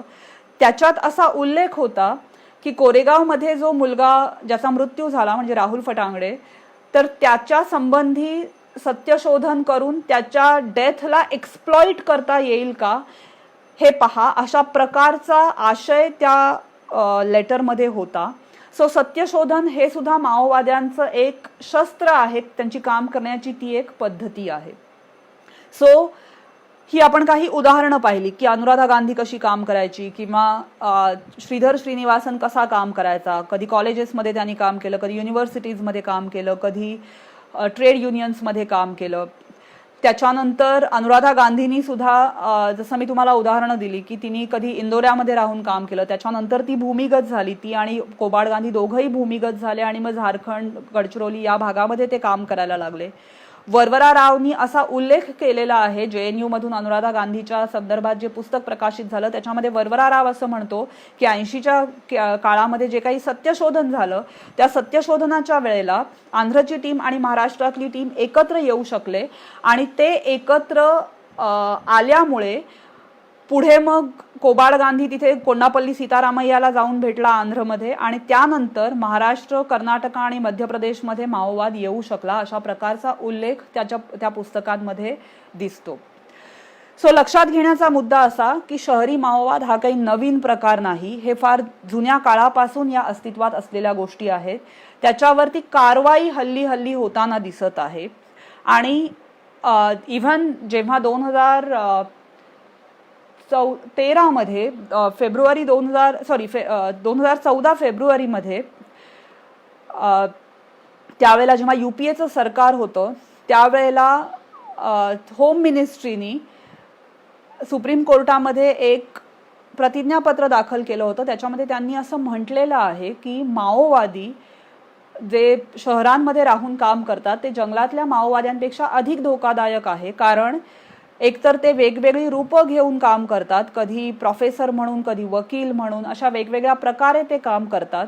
एक तर त्यांना ओळखणं मुश्किल असतं आणि त्यांच्या विरोधात कोणतीही कारवाई जर का केली तर त्यांचं प्रॉपगंडा मेकॅनिझम म्हणजे त्यांचं प्रचार प्रसार करण्याचं जे तंत्र आहे ते इतकं स्ट्रॉंग आहे की अशा प्रकारची कारवाई करणाऱ्या गव्हर्नमेंट किंवा पोलिसांच्या विरोधात ते असं एक चुकीचं वातावरण निर्माण करतात की त्यांची विश्वसनीयता म्हणजे त्या गव्हर्नमेंट आणि त्या पोलिसांची विश्वसनीयता संपून जाते. दुसरं एक उदाहरण मला विशेषतः इथे द्यायचं आहे ते आहे कबीर कला मंचचं. तुम्ही बातम्यांमध्ये कबीर कला मंचबद्दल अनेकदा ऐकलं असेल. कबीर कला मंच ही एक माओवादी फ्रंट संघटन आहे असं UPA गव्हर्नमेंटनी 2014 फेब्रुवारीमध्ये म्हटलेलं आहे. लोकसभेमध्ये ज्या माओवादी फ्रंट संघटनांच्या जी लिस्ट जाहीर करण्यात आली होती त्याच्यामध्ये कबीर कला मंचचा उल्लेख सुद्धा होता. ही जी अनुराधा गांधी जिच्याबद्दल मी तुम्हाला सांगितलं, ही अनुराधा गांधी, तिचा असा विश्वास होता की पुणे हे ओपिनियन मेकर शहर आहे. जर का देशभरामध्ये कुठलाही नरेटिव्ह एस्टॅब्लिश करायचा असेल तर पुण्यामध्ये देशभरातून विद्यार्थी येतात. त्यामुळे त्या विद्यार्थ्यांच्या माध्यमातून अशा प्रकारचा नरेटिव्ह देशभरामध्ये एस्टॅब्लिश होऊ शकतो आणि म्हणून पुण्यामध्ये काम करणं गरजेचं आहे असं या अनुराधा गांधीला वाटायचं. 2002 मध्ये अमरनाथ चंडालिया नावाच्या एका व्यक्तीनं कबीर कला मंचची सुरुवात केली होती. या अमरनाथ चंडालियानी मॅजिस्ट्रेटच्या समोर असं स्टेटमेंट दिलेलं आहे की 2004 का 5च्या दरम्यान अनुराधा गांधी या अमरनाथ चंडालियाला भेटायची आणि दरमहा त्याला 4,000 रुपये द्यायची आणि ते जे पैसे होते ते माओवादी म्हणजे नक्षल टॅक्स मधून आलेले होते असं ती म्हणायची. तर आता आपल्याला इथे एक कनेक्शन लक्षात घ्यावं लागेल की एकतर 70-80च्या दशकात यांनी काम करायला सुरुवात केली. म्हणजे अनुराधा गांधीचा मी तुम्हाला प्रवास लक्षात घ्या असं सांगतेय की 70-80च्या दशकात ही काम करायला सुरुवात करते. आधी प्रोफेसर असते, नंतर ही नागपूरला शिफ्ट होते, इंदोऱ्याला राहायला लागते. नागपूरला शिफ्ट झाल्यावरती सुद्धा तिथे सुद्धा तिने वेगवेगळ्या ट्रेड युनियन्स मध्ये सुद्धा काम केलं आणि ती प्रोफेसर म्हणून स्टुडंट्स मध्ये सुद्धा काम करायची. अशा प्रकारे स्टुडंट्सला पण मोबिलाइज केलं, कामगारांना पण मोबिलाइज केलं. त्याचबरोबर इंदोऱ्यामध्ये तिने मुद्दाम दलित वस्तीमध्ये राहायला लागली होती ती आणि तिथे तिने काम सुरू केलेलं होतं. आणि ते JNU मधून पुस्तक प्रकाशित झालेलं आहे त्याच्यात असं म्हटलेलं आहे की ती त्या वस्तीमध्ये माओवाद्यांचा एक चेहरा म्हणून ओळखली जाऊ लागली. म्हणजे त्या काळापासून या सगळ्या लोकांमध्ये काम करण्याचे उद्योग यांनी सुरू केले आणि त्याच्यानंतर 2004 मध्ये तीच अनुराधा गांधी, 2004-5 जे काही असेल त्यामध्ये तीच अनुराधा गांधी असं पण म्हणतीये की पुण्यामध्ये स्टुडंट्सच्या माध्यमातून काम करणं गरजेचं आहे. आणि हे ती कोणाला म्हणतीये किंवा ते जे काही पैसे द्यायची नक्षल टॅक्स मधून आलेले ती कोणाला द्यायची तर कबीर कला मंचचा जो संस्थापक होता त्याला ती द्यायची असं म्हणजे त्या जो मॅजिस्ट्रेटच्या समोर स्टेटमेंट दिले त्याच्यामध्ये ते म्हटलेलं आहे. लक्षात घेण्याचा मुद्दा असा की हे खूप अनेक काळापासून म्हणजे फार वर्षांपासून हा सगळा प्रवास चालत आलेला आहे आणि शहरातले जे माओवादी आहेत ते अशा वेगवेगळ्या प्रकारे काम करत असतात. आता एल्गार परिषद प्रकरणामध्ये जेव्हा अटक करण्यात आली तर त्यावेळेला सुधीर ढवळे सारखे जे लोक होते ज्यांना अटक करण्यात आली तर सुधीर ढवळे सारख्या लोकांना अटक केल्यावरती अनेक जण त्यांच्या समर्थनार्थ उभे राहिले. ते का उभे राहिले? ते सगळे माओवाद्यांचे समर्थक होते का? तर बिलकुल नाही. सुधीर ढवळेवरती माओवादाचे आरोप होते पण त्याला समर्थन करणारे सगळेच जण माओवादी विचारांचे नव्हते किंवा माओवादाचे समर्थक नव्हते. मग ते का त्याला समर्थन देत होते? तर त्याचं कारण हे आहे की त्यांच्या दृष्टीनं सुधीर ढवळे हा आंबेडकरवादी होता. जसं मी सुरुवातीला सांगितलं की शहरांमध्ये वेगवेगळी रूपं घेऊन माओवादी काम करतात त्याचप्रमाणे आंबेडकरवादी असणं हे एक रूप घेतात माओवादी अनेकदा. याचा अर्थ सगळेच आंबेडकरवादी माओवादी असतात असा होत नाही. माओवादी दलित समाजाचा सपोर्ट मिळवण्यासाठी आंबेडकरवादी असल्याचं ढोंग करून त्यांच्यामध्ये घुसण्याचा प्रयत्न करतात. आणि सुदैवानं आता दलित समाजातले अनेक लोक या संदर्भामध्ये बोलायला लागलेले आहेत माओवादाच्या विरोधात आणि माओवाद्यांना दलित समाजामध्ये घुसवण्याचा उद्योग करण्याचे जे काही काम करतायत लोक त्यांच्या विरोधात सुद्धा दलित समाजातले अनेक लोक बोलायला लागलेले आहेत. कपिल सरोदे नावाच्या व्यक्तीच्या फेसबुकवरती जर का तुम्ही जाऊन पाहिलं तर त्याच्यामध्ये तुम्हाला अनेक अशा लोकांचे लेक्चर्स दिसतील की ज्याच्यामध्ये त्यांनी माओवादाच्या विरोधात दलित समाजातले लोक कशा प्रकारे बोलतात याचा एक तुम्हाला अंदाज येईल. हे जे माओवादी आहेत म्हणजे आता आपण सुधीर ढवळेचं उदाहरण घेत होतो तर गोवंडीमध्ये जेव्हा त्याला अटक करण्यात आली जून 2018 मध्ये, त्यावेळेला अनेक जण त्याच्या समर्थनार्थ बाहेर उभे होते. त्यांच्या दृष्टीनं सुधीर ढवळे हा आंबेडकरवादी होता, कारण सुधीर ढवळेंनी तसं इम्प्रेशन तयार केलेलं होतं. आता इथे लक्षात घेण्याचा अजून एक मुद्दा म्हणजे सुधीर ढवळेची जर का आपण बॅकग्राऊंड पाहिली तर 2011 मध्ये त्याला अटक करण्यात आली होती गोंदियामधून, आणि माओवादासाठीच ती अटक होती. म्हणजे ते केवळ त्याला बीजेपीच्या काळातच अटक झाली असं नाही, एनसीपी काँग्रेसच्या काळात पण त्याला अटक झालेली होती. नंतर 2014 मध्ये त्याची मुक्तता झाली, कारण त्याच्यावरचे गुन्हे सिद्ध होऊ शकले नाही म्हणून तो बाहेर पडला. त्याच्यानंतर परत आता एल्गार परिषद प्रकरणामध्ये त्याला अटक करण्यात आली. हा जो सुधीर ढवळे आहे तो रॅडिकल आंबेडकर नावाची विचारसरणी चालवतो. रॅडिकल आंबेडकर विचारसरणीमध्ये हा सुधीर ढवळे काय म्हणतो तर त्याचं असं मत आहे, मी तुम्हाला वाचून दाखवते की रॅडिकल आंबेडकर मध्ये सुधीर ढवळेंनी एक्झॅक्टली काय म्हटलेलं आहे. एक विद्रोही नावाचं मॅगझिन चालतं, गोवंडीमधून चालतं ते. हा सुधीर ढवळे त्याचा संपादक होता. रिपब्लिकन पॅन्थर नावाची संघटना ते मॅगझिन चालवते. एल्गार परिषदेमध्ये 2 संघटनांच्या कार्यकर्त्यांवरती FIR झालेली आहे. एक म्हणजे कबीर कला मंच आणि दुसरी म्हणजे रिपब्लिकन पॅन्थर. त्याच्यामध्ये रिपब्लिकन पॅन्थरचे कार्यकर्ते जे आहेत त्याच्यातला एक म्हणजे सुधीर ढवळे. तर हा सुधीर ढवळे यांनी विद्रोहीचा एक विशेष अंक काढला होता रॅडिकल आंबेडकर नावाचा. त्याच्यामध्ये रॅडिकल आंबेडकर म्हणजे काय हे सांगताना तो म्हणतो की आंबेडकरांनी सूचित केलेल्या उच्च वर्गाच्या जातींनी बनलेल्या स्टेट पॉवरला प्राप्त करण्यासाठी संसदीय मार्ग नाही, क्रांतिकारी मार्गच आहे हे बोलण्याची गरज नाही. हे सुधीर ढवळेच्या त्या अंकामध्ये लिहिलेलं आहे, जे मी तुम्हाला वाचून दाखवत आहे. दुसरं त्याच्यात असं म्हटलंय की अतिशय कष्टाने लिहिलेल्या आणि सर्व शक्तीनिशी जिचा पुरस्कार केला अशा राज्यघटनेबाबत रॅडिकल आंबेडकर आपला एक भाड्याचा घोडा म्हणून वापर केला गेल्याचे सांगून एक प्रकारे ही राज्यघटनाच नाकारतात आणि नवी राज्यघटना लिहिण्यासाठी नवी लोकशाही क्रांती आणायच्या कामी अग्रेसर होतात. ही भाषा आहे सुधीर ढवळेच्या रॅडिकल आंबेडकर या अंकातली.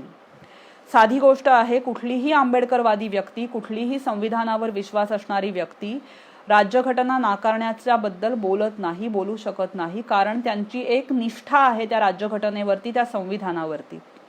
सो इथे ही जी भाषा वापरलेली आहे, जर का आपण सुरुवातीचं माओवाद्यांचं उद्दिष्ट पाहिलं तर त्याच्यामध्ये आणि याच्यामध्ये बरंच साम्य आपल्याला दिसतं. काय साम्य दिसतं तर माओवादी म्हणतात की ही जी लोकशाही आहे ती खरी लोकशाही नाही, ते जे काही आणणार आहेत ती खरी लोकशाही असणार आहे.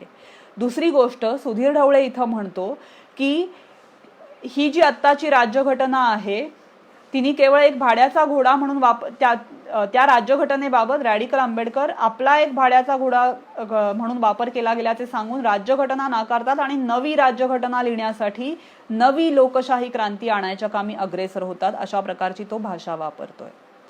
हाच सुधीर ढवळे ज्या श्रीधर श्रीनिवासनबद्दल मी तुम्हाला सुरुवातीला सांगितलं, त्या श्रीधर श्रीनिवासनच्या मृत्यूनंतर 1 वर्षांनी त्याच्या स्मृतीप्रित्यर्थ एक कार्यक्रम आयोजित केला गेला होता प्रभादेवीला. तिथे तो उपस्थित होता आणि केवळ उपस्थित होता असं नाही तर तो आयोजकांपैकी एक होता. मग आता एखादी व्यक्ती असा प्रश्न विचारू शकते की मग काय फरक पडतोय तो तिथे उपस्थित होता तर प्रश्न असा आहे की जी व्यक्ती स्वतःला आंबेडकरवादी म्हणते, संविधानवादी म्हणते, ती व्यक्ती कुठल्याही माओवाद्याचं ग्लोरिफिकेशन, त्याचा गौरव कसा काय करू शकते? त्याच्यासाठी, त्याच्या स्मृतीप्रित्यर्थ त्याच्या गौरव करण्यासाठीचे कार्यक्रम कसे काय आयोजित करू शकते? तर असे काही प्रश्न आहेत ज्याची उत्तरं देण्यासाठी यांच्यापैकी कोणी कधीच पुढे येत नाही. सो आतापर्यंत आपण काही उदाहरणं पाहिली. एक म्हणजे आपण श्रीधर श्रीनिवासनचं उदाहरण पाहिलं, अनुराधा गांधीचं उदाहरण पाहिलं, त्याच्यानंतर सुधीर ढवळेबद्दल आपण थोडंफार पाहिलं आणि ओव्हरऑल वेगवेगळ्या संघटनांच्या माध्यमातून हे लोक कसे काम करतात हे आपण पाहिलं. सो लक्षात घेण्याचा मुद्दा हा की शहरी माओवाद हे फॅक्ट आहे. तुम्ही त्याला शहरी हा शब्द जोडा अथवा नका जोडू, माओवादी संघटनेसाठी काम करणाऱ्या प्रत्येकाला माओवादी म्हटलं जातं. मग तो शहरात काम करणारा असेल तर त्याला शहरी माओवादी म्हटलं जातं, जर का तो जंगलात काम करणारा असेल तर त्याला जनरल माओवादी फक्त म्हटलं जातं. अनेकदा लोकांना या शहरी माओवादी या शब्दाबद्दल ऑब्जेक्शन असतं.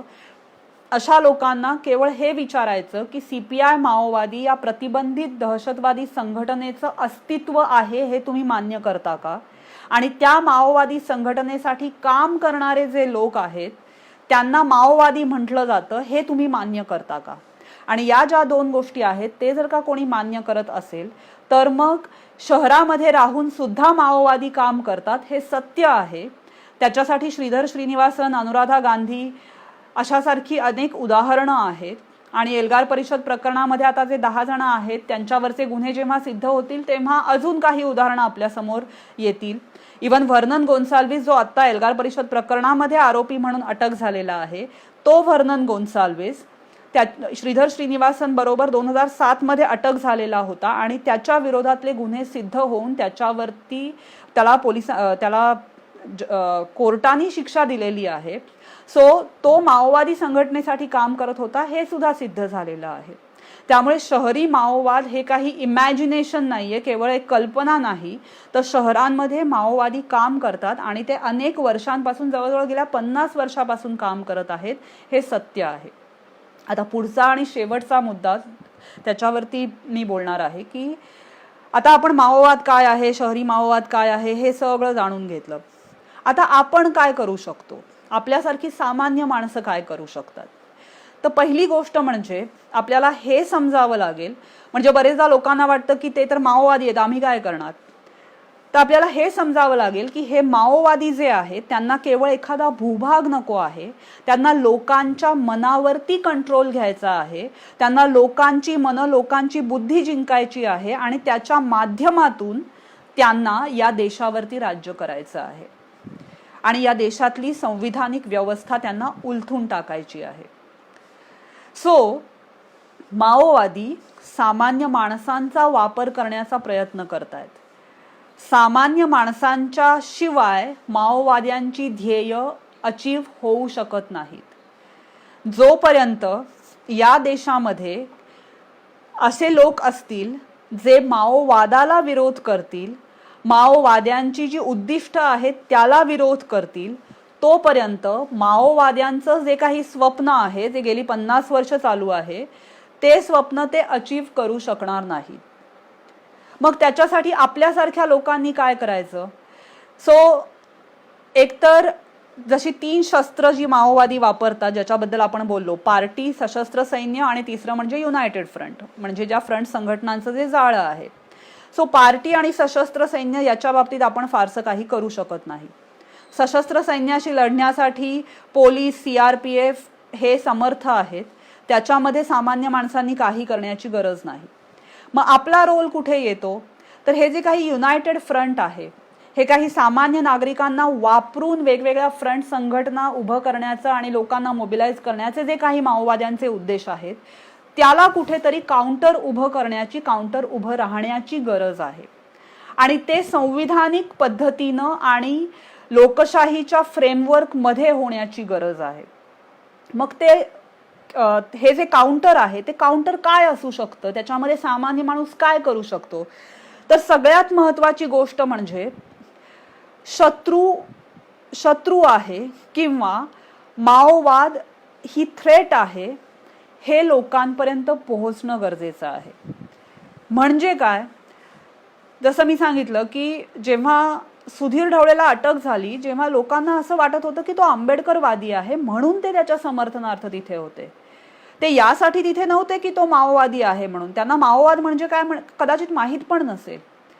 सो आंबेडकरवादी असल्याचं सोंग करून हे लोक काम करतायत किंवा वेगवेगळे बुरखे घेऊन हे लोक काम करतायत, त्यांचे बुरखे फाडणं हे गरजेचं आहे.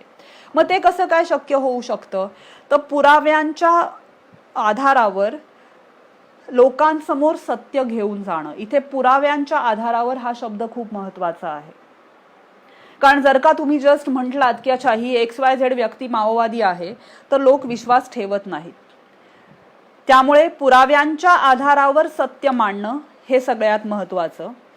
दुसरी महत्वाची गोष्ट म्हणजे ही जी काही लढाई आहे त्याच्यामध्ये इन्फॉर्मेशन आणि नॉलेज खूप मॅटर करतं.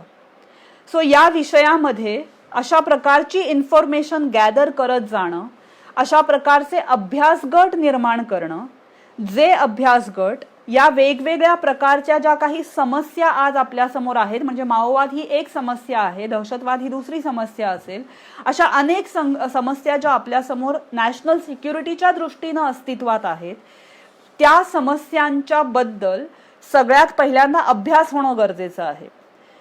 कारण असं म्हटलं जातं की शत्रूला तुम्ही तेव्हाच हरवू शकता जेव्हा तुम्हाला शत्रू माहिती असेल आणि शत्रूबद्दल माहिती असेल. जर का आपल्याला शत्रूचे स्ट्रॉंग आणि वीक पॉइंट्स माहिती नसतील तर अशा शत्रूशी लढणं तर पॉसिबल आहे, पण जिंकणं शक्य नसतं.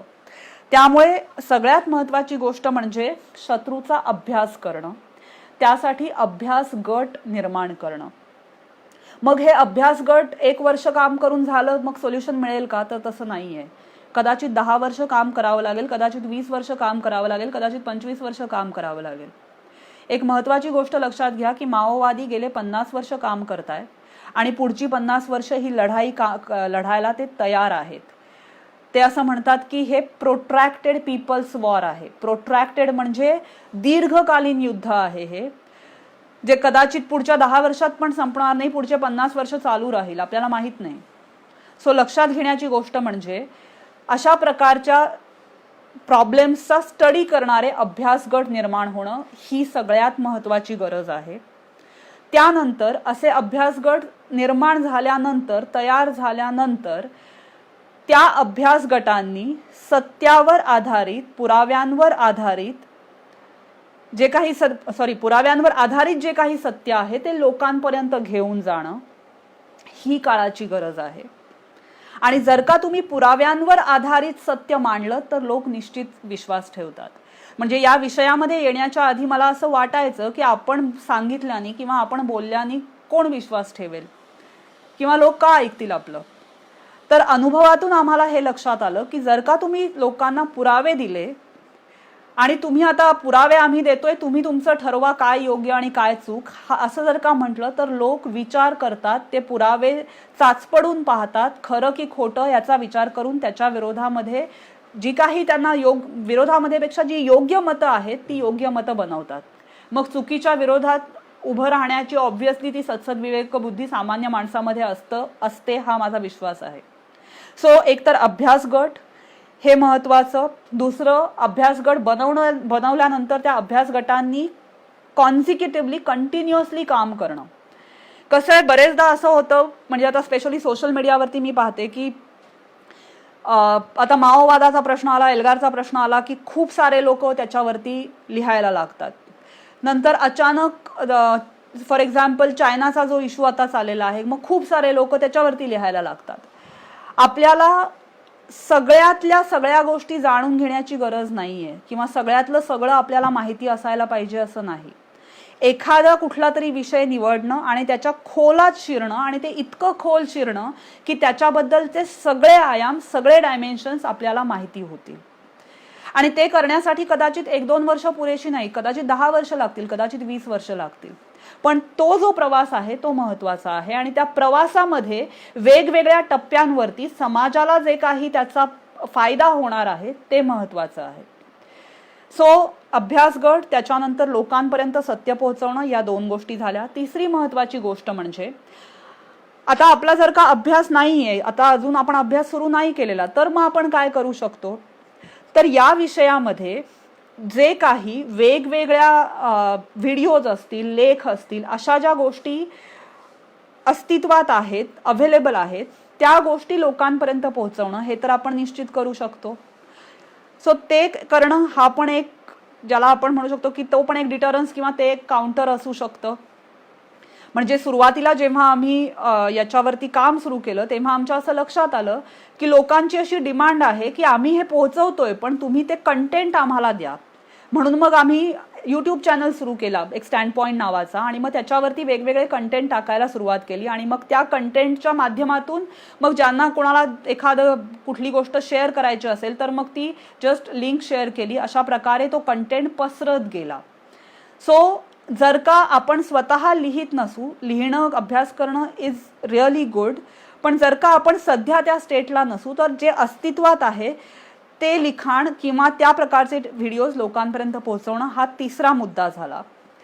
चौथा मुद्दा, बरेचदा आपल्या अवतीभोवती बऱ्याच गोष्टी घडत असतात, त्या गोष्टींकडे डोळे आणि कान उघडे ठेवून बघणं. त्याच्यामध्ये जर का आपल्याला काही गडबड वाटली तर योग्य लोकांपर्यंत, म्हणजे मग ते पोलीस असतील, त्यांच्यापर्यंत त्या गोष्टी पोहोचवणं हे गरजेचं आहे. पाचवी आणि सगळ्यात महत्त्वाची गोष्ट म्हणजे, स्पेशली या विषयामध्ये मी हा मुद्दा नेहमी मांडते, स्पेशली 2018 नंतर मला हे जास्त दिसायला लागलेलं आहे की सोशल मीडियावरती शहरी माओवाद किंवा तो शहरी माओवादी आहे अशा प्रकारचे जे शब्द असतात ते खूप कॅज्युअली वापरलेले दिसतात. म्हणजे एखादी व्यक्ती आपल्या विचारधारेला विरोध करत आहे म्हणून त्याला माओवादी म्हणून टाकायचं, असं लोक बरेचदा कॅज्युअली करतात. असं करण्याचे काही तोटे आहेत. फॉर एक्झाम्पल, जेव्हा एखादी व्यक्ती माओवादी आहे असं म्हटलं जातं आणि त्याच्या विरोधामध्ये तसं म्हणण्यामागे कुठलंही तर्कशुद्ध कारण किंवा कुठल्याही प्रकारचे पुरावे आपल्याकडे नसतात, किंवा ती व्यक्ती माओवादाची समर्थक आहे असं म्हणण्यामागे सुद्धा जेव्हा आपल्याकडे तसे काही पुरावे नसतात, तेव्हा समोरची व्यक्ती जेव्हा पुरावे मागते आणि आपल्याकडे पुरावे नसतात, तर अशा वेळेला आपण आपली विश्वसनीयता स्वतःची तर गमावतोच, पण त्याचबरोबर त्या विषयाची विश्वसनीयता आपण गमावतो. म्हणजे 2018 मध्ये जेव्हा अटक सत्र झालं होतं त्याच्यानंतर माओवाद्यांचे काही समर्थक होते, त्यांनी मी टू अर्बन नक्षल, म्हणजे मी पण शहरी माओवादी आहे, अशा प्रकारचा एक हॅशटॅग ट्विटर आणि सोशल मीडियावरती चालवला होता. आता त्याच्यामध्ये तो हॅशटॅग करणारे काही लोक असे होते की जे खरंच माओवादी विचारसरणीवर विश्वास ठेवणारे होते. काही लोक असे होते की ज्यांना असं वाटत होतं की हे जे काही अटक झालेलं आहे ते चुकीचं आहे आणि ते माओवाद वगैरे काही खरं नाही आहे, आणि म्हणून त्यांनी अशा प्रकारचे हॅशटॅग वापरले. अशा प्रकारचे हॅशटॅग वापरण्याचा तोटा काय असतो, त्यामुळे माओवादासारखा जो गंभीर मुद्दा आहे त्याचं गांभीर्य कमी होतं. फॉर एक्झाम्पल, जर का देशातलं किंवा इव्हन जगातलं प्रत्येक जण हे म्हणायला लागला की मी दहशतवादी आहे, तर दहशतवाद या शब्दाचं गांभीर्य कमी होतं. तो एक प्रश्न आहे, तो एक धोका आहे, ती एक थ्रेट आहे, हे गांभीर्य लोकांना राहत नाही.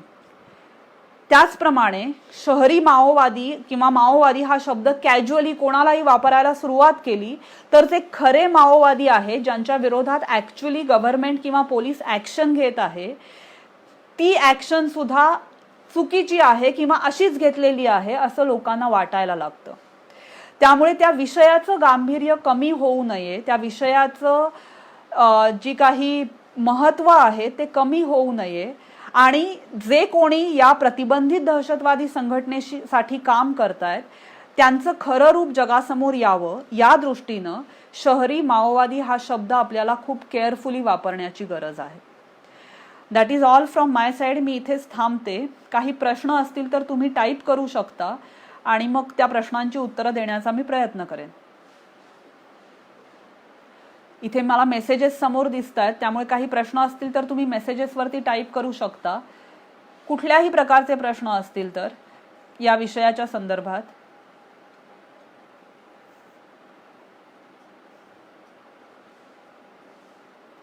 किंवा एल्गार परिषदेच्या संदर्भात किंवा इतर कुठले स्पेसिफिक प्रश्न असतील या विषयाला धरून, त्याच्या इतिहासाच्या संदर्भात, तर तुम्ही विचारू शकता. स्पेशली यंग मुली कोणी असतील तर प्लीज प्रश्न विचारा.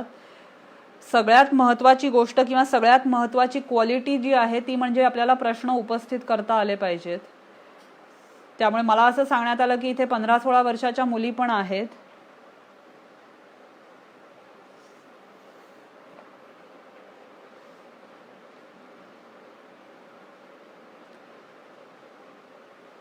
काही जण आय थिंक नंतर उशिरा आलेले आहेत. त्यांच्या मनात काही प्रश्न असतील तर तुम्ही विचारू शकता. जर का ते प्रश्न कव्हर झाले असतील, त्याची उत्तरं आधी कव्हर झाली असतील तर त्याप्रमाणे मी सांगेन.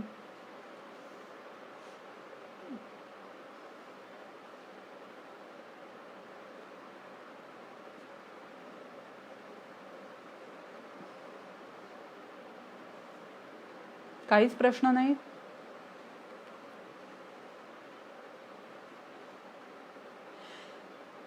ठीक आहे. सो प्रश्न दिसत नाहीयेत मला, सो मी इथे थांबते. अच्छा, ओके. बुद्धिजीवी म्हणजे काय? All right. सो बुद्धिजीवीचं मी काही अशी टेक्निकल डेफिनेशन, ज्याला अशी स्टँडर्ड कुठली डेफिनेशन मला माहिती नाही. माझं अंडरस्टँडिंग काय आहे बुद्धिजीवी या शब्दाचं ते मी तुम्हाला सांगते. बुद्धिजीवी म्हणजे असे लोक जे आपल्या बुद्धीचा वापर करून एखादी गोष्ट ॲनलाइज करतात किंवा त्याच्यातलं योग्य काय अयोग्य काय याचा विचार करतात. त्याला आपण बुद्धीचा वापर करणारे लोक, त्याला आपण बुद्धिजीवी म्हणतो. सो अनेकदा हा प्रश्न उपस्थित केला जातो की त्यांना तुम्ही बुद्धिजीवी का म्हणता. तर आपल्याला हे लक्षात घ्यावं लागेल की हे लोक अत्यंत उच्च शिक्षित आणि स्वतःच्या बुद्धीचा वापर करणारे आणि हुशार लोक आहेत.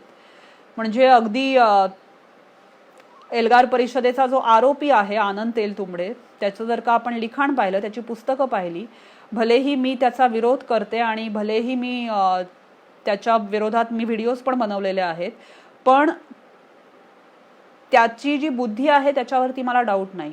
फक्त ती बुद्धी तुम्ही योग्य कारणासाठी वापरताय की अयोग्य कारणासाठी वापरताय हा प्रश्न येतो.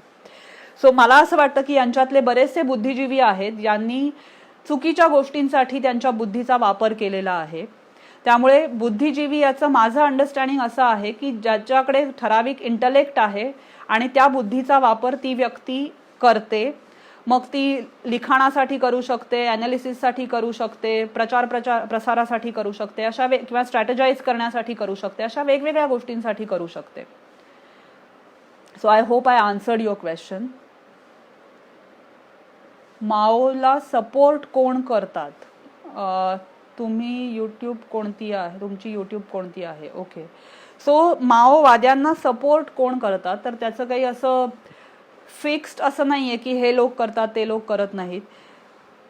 एक जर का आपण ऑब्झर्व केलं की कशा प्रकारचे लोक माओवाद्यांना सपोर्ट करतात, तर एक म्हणजे ज्यांच्यापर्यंत माओवादी आधी पोहोचतात किंवा ज्यांना ब्रेन वॉश करतात, असे लोक नकळत माओवाद्यांच्या त्या जे काही बुद्धिभेद करण्याचं जे काही तंत्र आहे त्याच्यामध्ये ओढले जातात. दुसरी गोष्ट, अजून कोण करतात माओवाद्यांना सपोर्ट? इथे मला सपोर्टचा अर्थ तुम्हाला फायनान्शियल सपोर्ट मी दोन वेगवेगळ्या प्रकारे सांगते. फायनान्शियल सपोर्ट कोण करतं आणि दुसरं म्हणजे त्यांना ओव्हरऑल बौद्धिकदृष्ट्या कोण कोण सपोर्ट करतं. सो पहिली गोष्ट म्हणजे समर्थन कोण कोण देतं. तर अनेकदा असं होतं की ज्या लोकांना माओवादाबद्दल फारसं माहिती नाहीये ते अज्ञानातून अनेकदा समर्थन देतात. काही लोक असे असतात की माओवाद्यांच्या प्रचार प्रसाराला बळी पडतात. म्हणजे उदाहरण द्यायचं झालं तर एक पहाड सिंग नावाचा शरणागत माओवादी होता. आय थिंक 2016-17 तो शरणागत झाला असेल, साल चुकू शकतं. छत्तीसगडमध्ये शरणागत झालेला होता. मिलिंद तेलतुंबडे, जो आनंद तेलतुंबडेचा सख्खा भाऊ, जो माओवाद्यांच्या सेंट्रल कमिटीचा सदस्य आहे, त्यांच्यासाठी काम करतो आणि आता मोस्ट वॉन्टेड माओवादी आहे, त्या मिलिंद तेलतुंबडे बरोबर या पहाड सिंगनी काम केलेलं आहे. 12 वर्ष तो तिथे माओवाद्यांसाठी काम करायचा. सो या पहाड सिंगला जेव्हा विचारण्यात आलं होतं की तो माओवाद्यांकडे का गेला, माओवाद का जॉईन केला त्यांनी, सशस्त्र दलममध्ये काम केलं त्यांनी, तेव्हा त्याचं उत्तर हे होतं, तो हे म्हणत होता की माओवादी असं सांगायचे की आदिवासी अस्मितेसाठी आपल्याला काम करायचंय, आदिवासी अस्मितेवरती वेगवेगळ्या प्रकारे हल्ला होत आहे आणि त्यासाठी आपल्याला काम करायचंय, अशा प्रकारचा प्रचार प्रसार ते करायचे, म्हणून तो माओवादासाठी जॉईन झाला. एक हरेराम नावाचा माओवादी होता, शरणागत झाला. तो 14 वर्ष माओवाद्यांसाठी काम केलं. ही अनुराधा गांधी जी होती तिने त्याला तिथे रिक्रूट केलेलं होतं. तर त्यांनी का जॉईन केलं, तर तो सांगायचा की अनुराधा गांधी त्याच्या घरी यायची, 2-3 वेळा आली आणि त्याच्यानंतर मग तिने सांगितलं त्याला की आपल्याला इथे लोकांच्या भल्यासाठी काम करायचं आहे, म्हणून तो जॉईन झाला. आणि 14 वर्षात त्याला over a period of time असं लक्षात आलं की माओवादी केवळ त्यांचा वापरच करतायत, पण बाहेर पडणं मुश्किल होतं. मग शेवटी 14 वर्षानंतर तो बाहेर पडला. सो अशा प्रकारे अनेकदा काही लोक अज्ञानातून माओवाद्यांना सपोर्ट करतात. काही लोक असे असतात की जे आदिवासी अस्मिता किंवा जातीय अस्मिता अशा वेगवेगळ्या गोष्टी लोक त्यांच्या डोक्यात भरतात आणि त्यामुळे नकळत ते त्यांना असं वाटतं की अच्छा माओवादीच आपलं भलं करू शकतील, म्हणून ते माओवाद्यांना सपोर्ट करतात. बुद्धिवादी जे असतात, अनेकदा हा प्रश्न विचारला जातो की बुद्धिवादी का यांना सपोर्ट करतात. तर आपल्याला एक लक्षात घ्यावं लागेल, जसं जे रॅडिकल इस्लामिस्ट असतात, म्हणजे जे जिहाद करण्यासाठी बाहेर पडलेले ते दहशतवादी असतात, तर त्यांच्या डोक्यात एक असं फिक्स असतं की जर का त्यांनी लोकांना मारलं किंवा जे काही ते करतायत त्याच्यामुळे त्यांना तिकडे स्वर्ग मिळणार आहे आणि 72 हूर मिळणार आहे, हे त्यांच्या डोक्यामध्ये ते टाकलेलं असतं कोणीतरी. म्हणजे त्यांनी कधी जन्मात स्वर्ग माहिती नाही आहे की नाही, अस्तित्वात आहे की नाही हे पण माहिती नाही, पण त्यांना ते फिक्स झालेलं आहे की तो स्वर्ग आहे आणि तुम्ही हे केलं तर स्वर्गात जाल, हे केलं तर 72 हूर मिळतील, हे काही जे काही डोक्यात टाकलेलं असतं त्यांच्या. त्याचप्रमाणे हे जे काही बुद्धिवादी आहेत त्यांना असं वाटतं की माओनी जे काही सांगितलेलं आहे, माओची जी काही थिअरी आहे तीच योग्य आहे, त्याचं जे काही गव्हर्नन्सचं मॉडेल आहे तेच योग्य आहे, लोकशाहीमुळे कोणाचं भलं होत नाही, होणार नाही, ही त्यांची निष्ठा असते आणि म्हणून ते माओवादाला सपोर्ट करतात. म्हणजे जेव्हा लोकांच्या जीवनापेक्षा, त्यांच्या जिवंत राहण्यापेक्षा या बुद्धिवाद्यांना त्यांच्या थिअरीज जास्त महत्त्वाच्या वाटायला लागतात, तेव्हा ते माओवाद्यांना जास्त सपोर्ट करतात. कारण जर का कॉमन सेन्स वापरला तर कॉमन सेन्स हे सांगतो की जर का तुम्हाला भलं करायचं आहे वनवासी क्षेत्रातल्या लोकांचं, तर तिथं जाऊन अनेक असे लोक आहेत की जे NGOज चालवतात, वेगवेगळ्या इनिशिएटिव्हजमधून ते लोकांचं भलं करतात. मग असं असताना असं का होतं की या लोकांना हातात बंदुका घेऊन लोकांचं भलं करावं असं वाटतं?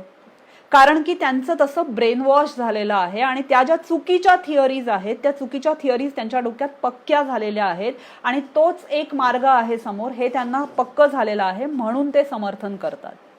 आता हे झालं आयडिओलॉजीला समर्थन का केलं जातं.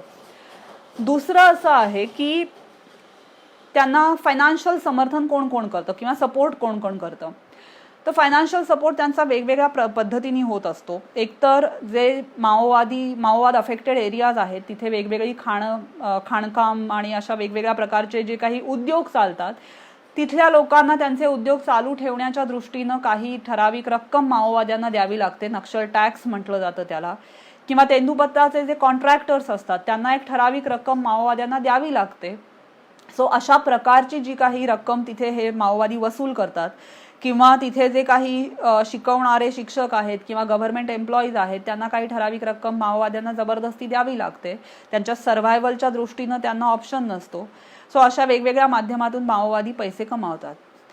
त्याच्या व्यतिरिक्त वेगवेगळ्या NGOजच्या माध्यमातून सुद्धा त्यांना फंड रेझिंग होतं. म्हणजे जेव्हा जूनमध्ये या सुधीर ढवळेला अटक करण्यात आणि बाकी एल्गारच्या आरोपींना अटक करण्यात आली होती, त्याच काळात छत्तीसगड पोलिसांनी एका मुलाला अटक केली होती, जो बँगलोरचा होता, IT मध्ये काम करायचा, स्वतःची एक मायक्रो फायनान्स कंपनी त्यांनी नंतर सुरू केली होती आणि त्या मायक्रो फायनान्स कंपनीच्या माध्यमातून वेगवेगळ्या देशांमधून माओवादासाठी तो फंड रेझिंग करायचा. सो असे वेगवेगळे प्रकार आहेत ज्याच्या माध्यमातून माओवादी फंड रेझिंग करतात. आणि सो आयडिओलॉजिकल सपोर्ट जो आहे तो कधी अज्ञानातून मिळतो किंवा ब्रेन वॉश करून मिळतो. आता अजून एक उदाहरण जर का आयडिओलॉजिकल सपोर्टचं द्यायचं झालं तर एक अरुण भेलके नावाचा माणूस आता सध्या जेलमध्ये आहे. देशभक्ती युवा मंच नावाची संघटना चंद्रपूरमध्ये चालवायचा. ही देशभक्ती युवा मंच ही माओवाद्यांची फ्रंट संघटना आहे असं म्हटलं जातं, ज्याच्या माध्यमातून काहीतरी 12-13 यंगस्टर्स तिकडे सशस्त्र दलामध्ये जॉईन झालेले होते. आणि या देशभक्ती युवा मंचच्या कार्यकर्त्यांना माओवाद्यांनी खडकीवरून नगरला जाणारा जो कॉन्व्हॉय असतो, म्हणजे आर्मीची ॲम्युनेशन फॅक्टरी खडकीला आहे आणि नगरला आर्मर्डचं ट्रेनिंग सेंटर आहे, तर तिथे जाणारा जो कॉन्व्हॉय आहे ॲम्युनेशन घेऊन जाणारा, त्याचं रेकी करायला सांगितलेली होती. सो हा जो अरुण भेलके होता तो ओरिजिनली चंद्रपूरचा, त्याच्या घरी आम्ही जाऊन आलेलो आहोत. तर तो एकदम अगदी झोपडी वजा घर आणि आईवडील अत्यंत साधे आईवडील, भाऊ त्याचा रिक्षा चालवतो. त्याच्या आईवडिलांना असं वाटत होतं की त्यांचा मुलगा हा सोशल वर्क करतोय, समाजसेवेसाठी तो काम करतोय. आणि नंतर त्यांनी तिथे कॉलेज कट्टा नावाचं एक मॅगझिन सुरू केलं होतं आणि त्याच्या माध्यमातून त्यांनी स्टुडंट्स, जवळजवळ 4000 स्टुडंट्सला एक नेटवर्क उभं केलं होतं. सो मुलांची लेख छापतो असं म्हणून तो तिथे मुलांशी कॉन्टॅक्ट करायचा आणि त्या कॉलेज कट्टा मॅगझिन विकायचा, त्याच्या माध्यमातून तो मुलांच्या संपर्कात यायचा, मुलांच्या मुलींच्या. त्याच्यानंतर प्रोफेसर्स वगैरे यांच्याशी सुद्धा त्यांनी एक नेटवर्क एस्टॅब्लिश केलेलं होतं. सो लक्षात घ्यायचा मुद्दा म्हणजे हा जो अरुण भेलके होता तो इथे पुण्यामध्ये जेव्हा यायचा, तो वेगवेगळ्या ठिकाणी वेगवेगळी नावं घेऊन राहिलेला आहे. सो जेव्हा तो पुण्यात आला होता तेव्हा तो कलेक्टर ऑफिसच्या बाहेर उभा राहायचा आणि तिथे तो कांबळे नावाने काम करायचा. आणि तिथे कलेक्टर ऑफिसला जे काही वेगवेगळे प्रोटेस्ट मार्च येतात, वेगवेगळे लोक आपापल्या प्रॉब्लेम्स घेऊन येतात, तर हा त्यांना अप्रोच व्हायचा, त्यांच्याशी ओळख वाढवायचा आणि असं करत करत तो त्यांच्याशी हळूहळू त्यांचा ब्रेनवॉश करण्याची सुरुवात करायचा. सो अशा वेगवेगळ्या पद्धतीने माओवादी काम करतात, त्यामुळे त्यांना समर्थन मिळत जातं. म्हणजे ते सुरुवातीलाच ते माओवादी आहेत असं सांगत नाहीत. अनेकदा त्यांच्या संपर्कात येणाऱ्या लोकांना माहीत नसतं की ते माओवादी आहेत. एका ठराविक स्टेजला गेल्यानंतर जेव्हा त्यांना हा विश्वास निर्माण होतो की अच्छा आता ही व्यक्ती आपली झालेली आहे, अशा वेळेला मग ते माओवादी असल्याचं पुढे स्पष्ट होतं. तोपर्यंत ते सुरुवातीलाच लगेच आम्ही माओवादी आहोत म्हणून लोकांना अप्रोच करत नाहीत. जर ते अभ्यासपूर्ण वक्तव्य करतात तर मग ते वादग्रस्त का आहेत आणि अभ्यास करणारे सगळेच बुद्धिजीवी असतात का? अभ्यासपूर्ण वक्तव्य करतात तर वादग्रस्त का आहेत? तर पहिली गोष्ट म्हणजे अभ्यास तुम्ही कशासाठी करताय, दॅट मॅटर्स. फॉर एक्झाम्पल, तुम्ही माओवाद कसा योग्य आहे हे सांगण्यासाठी पण अभ्यास करू शकतात. त्यामुळे सुरुवातीला जसं मी सांगितलं की तुम्ही ज्याला आपण बुद्धिवाद म्हणतोय तो बुद्धिवाद योग्य गोष्टींसाठी पण वापरला जाऊ शकतो, अयोग्य गोष्टींसाठी पण वापरला जाऊ शकतो. त्यामुळे माओवादी जे आहे ते त्यांचा बुद्धिवाद जो वापरतात, त्यांची जी बुद्धी वापरतात ती ते चुकीच्या गोष्टींसाठी वापरतात. आता प्रश्न हा येतो की मग प्रत्येक बुद्धिवादी व्यक्ती शहाणी असते का? म्हणजे विजडम आणि एज्युकेशन किंवा विजडम आणि इंटलेक्ट या दोन वेगळ्या गोष्टी आहेत. त्यामुळे प्रत्येक इंटेलेक्च्युअल व्यक्ती ही वाईज असतेच असं नाही आणि प्रत्येक वाईज व्यक्ती ही इंटेलेक्च्युअल असतेच असं नाही.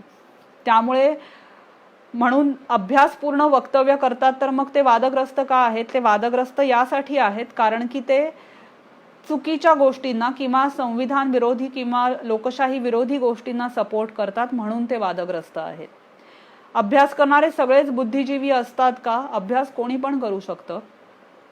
बुद्धिजीवी त्यांना म्हटलं जातं की ज्यांना त्यांचा इंटेलेक्ट त्यांनी एस्टॅब्लिश केलेला आहे, अशा लोकांना जनरली बुद्धिजीवी म्हटलं जातं.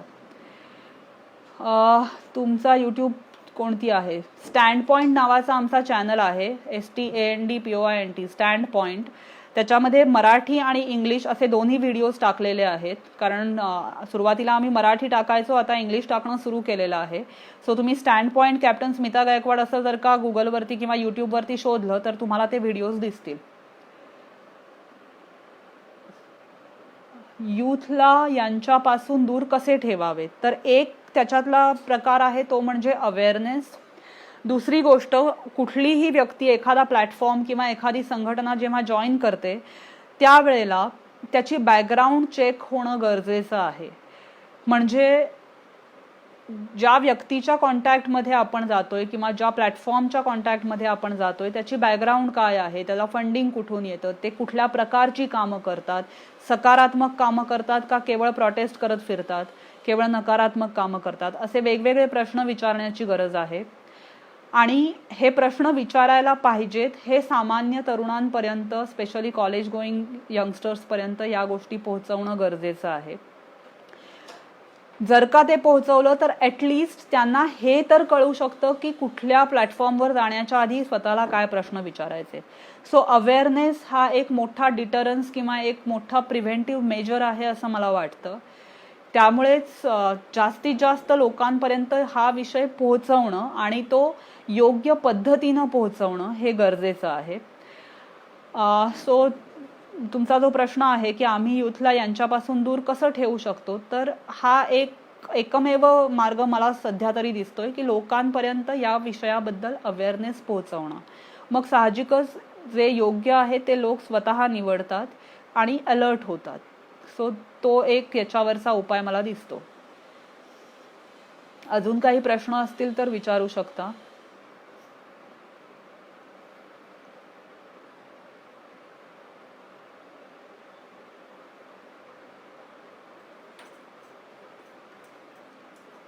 जर का काहींनी इथे प्रश्न विचारले नसतील तर तुम्ही माझ्या फेसबुकवरती मला मेसेज करून प्रश्न विचारू शकता. डायरेक्टली मेसेजमध्ये प्रश्न विचारा. हाय हॅलो केलं तर मी बरेचदा रिस्पॉन्ड करत नाही, त्यामुळे डायरेक्टली प्रश्न माझ्या फेसबुकवर टाकला तुम्ही माझ्या मेसेजमध्ये तर मी त्याला निश्चित रिस्पॉन्ड करेल. अजून काही प्रश्न असतील तर आपण घेऊयात, नाहीतर मग आपण थांबूयात.